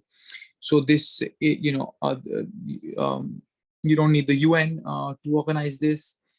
There is not a specific format that you need to follow to do this. So essentially, it's any stakeholder can organize any kind of activity in any context. The examples of activities for this include anything from a panel discussion to a peer learning workshop to a hackathon to a poetry slam. There's a whole range of activities different stakeholders have worked on and they're reporting outcomes from. Then number 7, some organizations are undertaking organizational level reviews. So essentially the whole organization is engaged in a process to come up with a report specifically from their perspective for the midterm review. So some organizations are doing this, not all. Nobody is obliged to do this. This just, it's each organization's own assessment of its interest and capacity and how they want to best use their time specifically for the midterm review. So currently the 2 organizations that are working on individual reports, one is the International Federation for the Red Cross and Red Crescent Societies, and the other one is the Global Network for Disaster Risk Reduction, GNDR. So which is a big international CSO with country chapters that works on this. Yeah. We also have something called thematic commission studies. These essentially will highlight specific topics on which a deeper dive will be needed, and then UNDRR will identify experts or another arrangement to write this report. The topics for the commission studies will in part be based on inputs from stakeholders through the different avenues that I just highlighted, and also the discussions that take place in the context of the global platform in May. There will be an avenue for stakeholders to input into the thematic commission studies as well. We also have the voluntary commitments follow-up report. So the Sendai framework has a voluntary commitments platform where any stakeholder group or any organization can register voluntary commitments and report on their implementation. A report is produced for the progress on voluntary commitments on periodic basis. So one is going to be produced for the midterm review as well. So if you have voluntary commitments in the platform, just feel free to report on the progress for those. Finally, we have something called the multi-stakeholder roundtable. This is something that is still being explored and will probably be organized towards the end of the process when a lot of the findings have been identified. So the idea here is to bring different stakeholder groups together to discuss the key themes that have been highlighted throughout the process. So this is it in terms of the avenues to engage. Where we are in terms of these avenues, I'll give you a brief update as well. The survey was open till the 14th of March. It's now closed. Another iteration might open later after the global platform. The Resilience Learning Lab framework is live for stakeholders to borrow and organize activities from. Focus groups linked to different UN meetings are being organized as we speak. The literature review is underway. Bilateral discussions with stakeholders are also always underway. The e-consultations with UNDP are being planned. The thematic commission studies have not yet been commissioned. The topics are being discussed. Some of the organizations have started the process of preparing dedicated organizational reports. Yeah, so that's where we are with this. Speaking of the global platform specifically, this will take place in May, the last week of May, and this will provide an opportunity to do additional consultations for the midterm review, specifically on the draft report that will be created for the global platform, the report with interim findings on this. So I realize that that's a lot of information. A lot of it is available on the website, specifically created for the midterm review. It's available on the UNDRR website. And of course, different groups based on what topic they work on, where they operate, what their scope and interest of work is, are choosing different ways to engage in the process. So yeah, I'll be happy to answer any questions, specifically if you have in the context of the regional and the national level engagement as well. Thank you. Thank you, Ashish. Yes, that was a lot of information. So colleagues, please put any questions you have in the chat. But if I want to summarize what we can do here in this room, first of all, of course, find out if your country is doing any consultations or any national report on implementation of Sendai. We will share the list. You will receive a package after this meeting in a couple of days. That would include a PowerPoint of presentation that Ashish just provided. So you can get all of those information in the PowerPoint, and also the list of countries that currently are doing this national reports, that you can check if your country is there. And if your country is there, you can participate in that. For those of us who are going to the global platform in Bali, we can participate in the consultations. For those who are planning to participate in Conference of State Parties for CRPD, COSP 15 in June, we will, you know that one of the sub-themes of COSP is on disaster risk reduction and climate change. So we will organize a focus group as a side event to COSP, where we will hear from everybody about what do they feel and what do they think about inclusion of persons with disabilities in implementation of a Sendai framework until today. And we will, of course, document those findings and share. If you have any studies, any research studies on inclusion of persons with disabilities in DRR, that would very much help to the midterm review. Share with me, or we can share also with Ashish. Ashish, does the UNDRR website on midterm review have information available in Spanish, or it's just in English? Some of the documents are in Spanish, not the whole website. If you can put the link to in the chat so people can see what kind of information. Some of the information is available in Spanish. They can check that. That would be great. Okay, I'll just do that. Thank you very much. But of course, you will receive the information also with the email. And of course, we can organize a lab a little bit down the road, I suggest, to discuss the situation and use other formats that Ashish just shared. But yeah, if you have any studies, especially I think research studies are very helpful. And one of the main channels to access this kind of information is through the thematic group on disaster risk reduction that I told you about before, that we shared the link to join the group.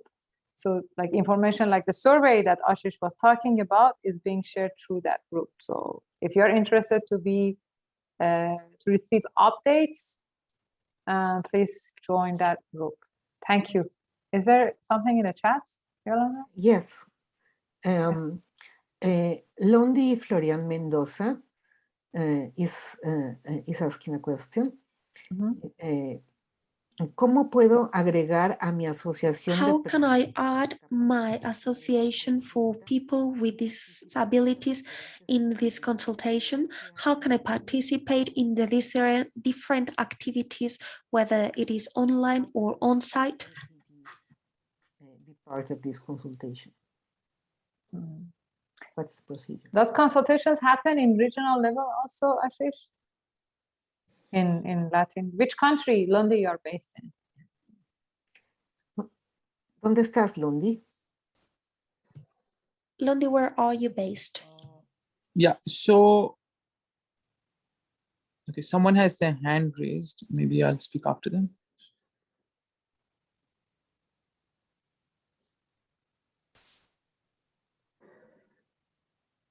No, se me había quedado levantada la última intervención. I had forgotten to lower it before. Oh, thank you.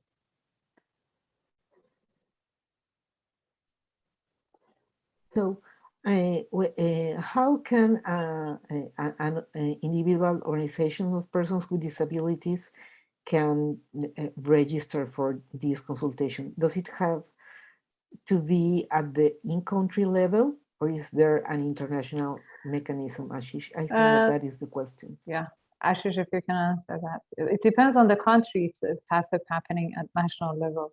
But if you know where they are coming from, yeah, go ahead. Yeah, of course. So as far as the international level is concerned, that's open to anyone to participate in.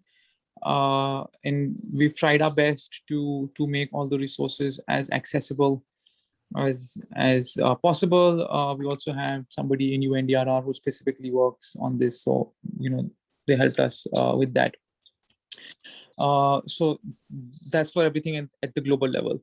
At the regional level, some of the regional offices are planning regional consultations with the regional stakeholder networks, but we have not heard anything specific or concrete in terms of something actually happening thus far or not. Many of them did forward all the global information to all the regional stakeholders as well, and essentially ask them to engage. So there were a lot of survey responses in different languages and also from the regions. The regional offices, the regional platforms for disaster risk reduction have actually just concluded late last year. So a lot of the outcomes of those are being treated as stakeholder inputs, regional stakeholder inputs into the process, in addition to anything else they might do in the region. As far as the national level is concerned, here the consultation is convened by the countries themselves. So it is up to them in terms of the modalities that they follow. The guidance from UNDRR clearly says that stakeholders should be included, as stated in the Sendai framework. Now, the regional UN offices and the UN country teams are working more closely with specific governments to do these national consultations. In terms of the list, as of 15th of March, from the Latin American region, the countries that have expressed interest to conduct consultations include Panama, Bolivia, Colombia, Peru, St. Vincent and Grenadines, Trinidad and Tobago, Dominica, Ecuador, Costa Rica, Mexico, Barbados, Chile, and Uruguay. So nothing in Guatemala. Not yet. Not yet. Yeah, based on the 15th. But I mean, like it's a process that can be pushed from multiple sides. So I'm sure the regional offices are trying to push countries to do it, but stakeholders within countries can also push their governments to work on this. Yeah, but for the countries that Ashish just listed, if you are one of those countries, I think most of the countries like Ecuador, Peru, Costa Rica, Uruguay was mentioned. You can reach out to the DRR websites on your country, or maybe one easy way is also to reach out to the civil society and other organizations working on DRR. The Red Cross movements are usually involved, and find out about the consultations and participate. And the global consultation has not open for registration yet, right, Ashish? So there's no one global consultation. So all these things are included as part of, so the survey was part of the global level consultation. Yes, The resilience learning labs is the global, what happens at the global platform will. So there's no one global level consultation. So all these things at the global level are open to anyone. But the one on global platform in May, would that be hybrid? So people online can also join, or it would be just for us in? Okay. No, it will be hybrid. We just had a meeting about the hybrid format planning. Yes. So as soon as information about that be available, but for that, I think people need to register for the global platform in general, right? To be able to be part of that consultation. I think we're trying to figure, I mean, that was the understanding that conference services has, that, I mean, if you're not registered in the global platform, that, how are you going to participate? But I think they're trying to work around that. And the stakeholder forum also has a session dedicated to this, which I think may have a different registration process. Yeah. Yes. So, we will keep posting the information about participation in global platform in the group. Please join so that you can get the information. But country level is really your own thing, your own job to follow up and participate. And if you participated, please write to us and tell us what happened. Share your experience, if you could have input, and how was your input received? Alicia had raised her hand, but do you want? Yeah. Alicia, ¿quiere participar? Sí, Alicia, would you like to say something? Yes, I did want to say something before. It had to do when you requested a series of documents, and I want to say that in Mexico there's a guide to consider people with people with disabilities, and I included there the link. It was just for your information. Many thanks, Alicia. No, thank you, Yolanda. Tengo. Ashish, because I mean, what happens with the countries? I mean, with the organizations of persons with disabilities from countries that have not expressed their interest. I mean, can they? Because Londi's question was more that can she act as an from Guatemala, even if Guatemala has not, the government of Guatemala has not expressed? So there are ways. First of all, if in Guatemala they have done a research or some sort of like study or a paper about inclusion of persons with disabilities in disaster risk reduction in Guatemala, Londi can share that document with us. That's one way. The other way is that if there is another version of the survey open, I will share with the group, and if Londi is in the group, they can respond to the survey and share their input. That's the second way. The third way is that when the global consultation is open, if it's open for people, and if they have time, they can participate and share their views in the global consultation. That's a third way. And of course, Yeah, I think these are the ways that I can think of. Ashish, is there anything that I'm missing for a situation like that? Yeah. So more countries will not submit reports than countries that will submit reports, right? So a country not engaging in a national report or a national consultation does not prevent stakeholders from that country to engage, because it's not a black box system kind of a thing where you only engage in the national context. So people from a country that is not submitting a report can engage in all the other avenues that are available for any stakeholder to engage in. It's just that if there is no national consultation, then they won't engage in the national consultation. But still, they can still submit documents from a national perspective in the global process. Okay, thank you. Londi has actually raised her hand. Londi, do you quieres hablar?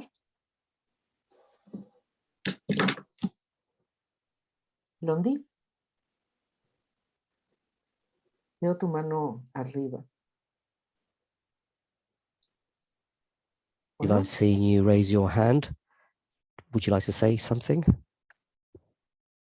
Londi, una, dos. Londi, 1, 2, No, 3. Londi has her hand. Hola. Ahí estás. Yes. Hello, Londi. I'm not sure if you can hear me or not. Yes, we can hear you perfect. Yeah, I'm very sad that Guatemala doesn't seem to be interested in participating in these type of actions. And personally speaking, I would like to participate with the situations because have different treaties, international agreements, we have guides that to minimize risk, and I think this could be very important. Yes, those 3 channels, the one Elham mentioned, those 3 channels, and you should be able to participate online in order to be able to share this information.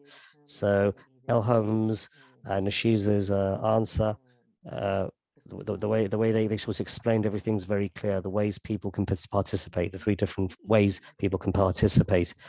But if you have any problems, just contact us. Anyone else would like to take the floor? Would like to say something? Londi? I don't see anyone else wishing to take the floor.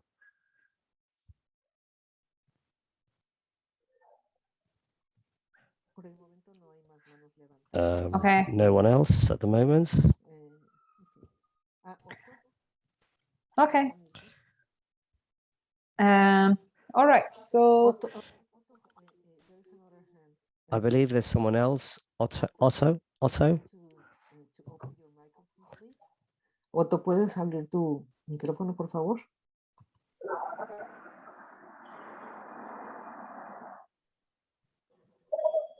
Otto. Sí. No, Hoy sí creo que se me escucha. Can you hear me? Is this Londi or Otto? I believe Otto wished to say something. We saw him raise his hand. Londi, have you finished? Or do you want to say something else? Now we can hear Otto.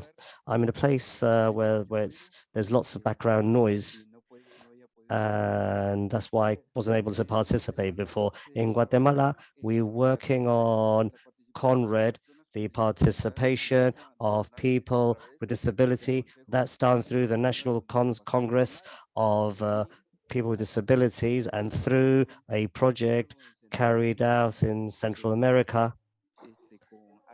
With ASV Germany, we managed to lobby so that people with disability would be able to be included in the national roundtable through CONADI. But there's been lots of success at Central America level, and one of the major successes was that people with disability would be included in the Central American policy sorry, I can't hear very well what he also said. I apologize. And with the cooperation agencies like CBM, HI, we've managed to position the issue of people with disabilities in the Central American region. The interpreter apologizes. The sound was very poor in some instances. ¿Quiere bajar su mano, por favor? ¿Dónde quiere decir algo? ¿No? Los que terminen de hablar, por favor, bajen su mano porque si no nos confundimos. Únicamente agradecer la información dada. Just like to thank the information. Yes, through this coordination, CONADI, we're working on this, and it's very important to know where we are in the international context, and to know anything has to do with disabilities, because in that way we'll be able to guide ourselves and develop people with disabilities in different areas. Many thanks, Londi. Anyone else?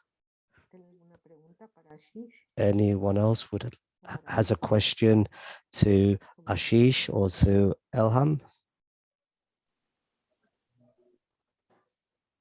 De revisión de medio periodo, ¿no? No, there are no hands. Thank you, Yolanda. Okay, so as of next steps, you will all receive links to this recording, to this video of the workshop today. You will receive the package, including what Yolanda shared, the Ashish presentation, and if you join the group, you will receive all other information about like next steps that you can participate. We are right now electing focal points for the group in the region. So we hope that that would be someone from the organizations of persons with disabilities, someone from RIADIS, so that we can make sure that persons with disabilities and their organizations are at the top of the leadership of this process in the region. And also we will be probably conducting another follow-up workshop in the future, probably in a few months or closer to the midterm, like when we are a bit ahead in the midterm review.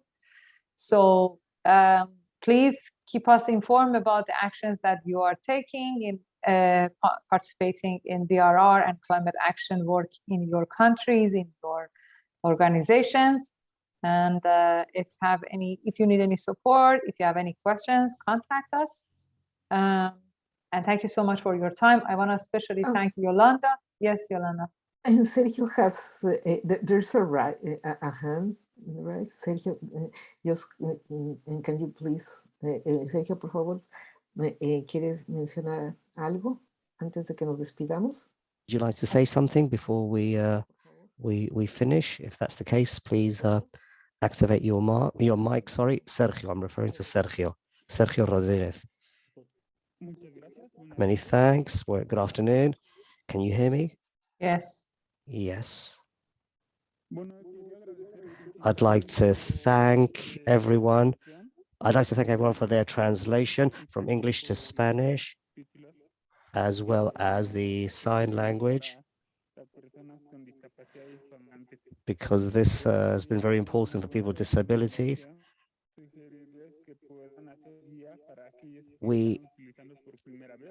Maybe there should be some sort of guide to explain how this works for people using the system for the first time, because in the past you could only participate if you were in English, but now I've heard lots of things in different language, in Spanish, for example, and I had to point this out. I would like to congratulate this. We still have lots of things to do. There should be also sign language of all the different languages, not only the international language. And we have to find out how we could improve the environment from our places, from our regions, from our countries, each and everyone with our own characteristics, with their own natural disasters, how we could maybe add some salt, some sand to build something bigger, so that everyone could understand it. That persons, from a very young person to an elderly person, could understand what we're talking about. And once again, I'd like to congratulate the organizers of the meetings. Thank you so much from La Paz, Bolivia. You're welcome. Over to you.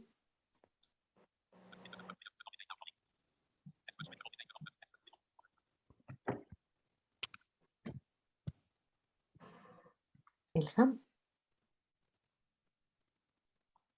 Okay, do you hear me? Yes, I do. Oh, Yes, we okay. can hear you. Okay, so thank you very much. I didn't realize that I'm not muted. Thank you very much. Again, I just want to especially thank you, Yolanda, for just being here for us and helping with all the monitoring the chat, helping with the translation, and making sure that people can participate is really, really appreciated. Special thanks to our interpreters, translators, sign language interpreters, captioners, to Ida, logistic team, Yelena, and also to Erin. And of course, huge thanks to Rosario, who is always here for us. Que ha tenido el país Guatemala hacia los temas diferentes globales de discapacidad. Who's that? Instalando justo aquí. It was lonely. Lonely. There are also contributions from Guatemala, Bolivia, and many other people are sending regards from Costa Rica. And perfect. Well, basically, you are receiving a lot of expressions of thanks, gratitude. So it means that we are doing the right For thing, your that hard work. people like our work. We hope to come back again with more good news, and you guys do great things in your respective countries and have more and more to share next time that we meet. Yeah, I wanted to just also say special thanks to Rosario, who is always here for us and helps to bridge between Ida and Riades. And of course, finally, I want to again express gratitude to Juan Angel and other colleagues in Riades for prioritizing this work and paying so much attention to this work. So thank you so much, everybody. We'll be in touch. Have a wonderful rest of your days in Latin America. Thank you so much, Elja. Just to let you know that there are also bridge participants from Bolivia. Here also Sergio and others are participants from Bolivia. And for me, it's very important, I mean, to know that people are really motivated after having bridge to participate in this kind of workshops. Bridge colleagues, we will one day come to your country for Bridge Article 11, right, Rosario? Oh, yes. There will be soon a Bridge Article 11 in the region too, so look forward to welcoming people there. So, thank you. Thank you. Okay, thank you, everyone. Goodbye. Thank you, Yolanda. Thanks, Ilham. Ciao. ¿Qué onda? Que no me necesito, pero voy a ir hoy para allá en la tarde. Eso en la tarde aquí.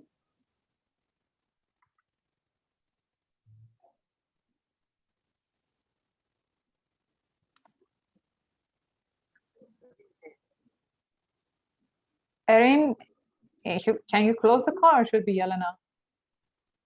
Yelena's on it. Okay.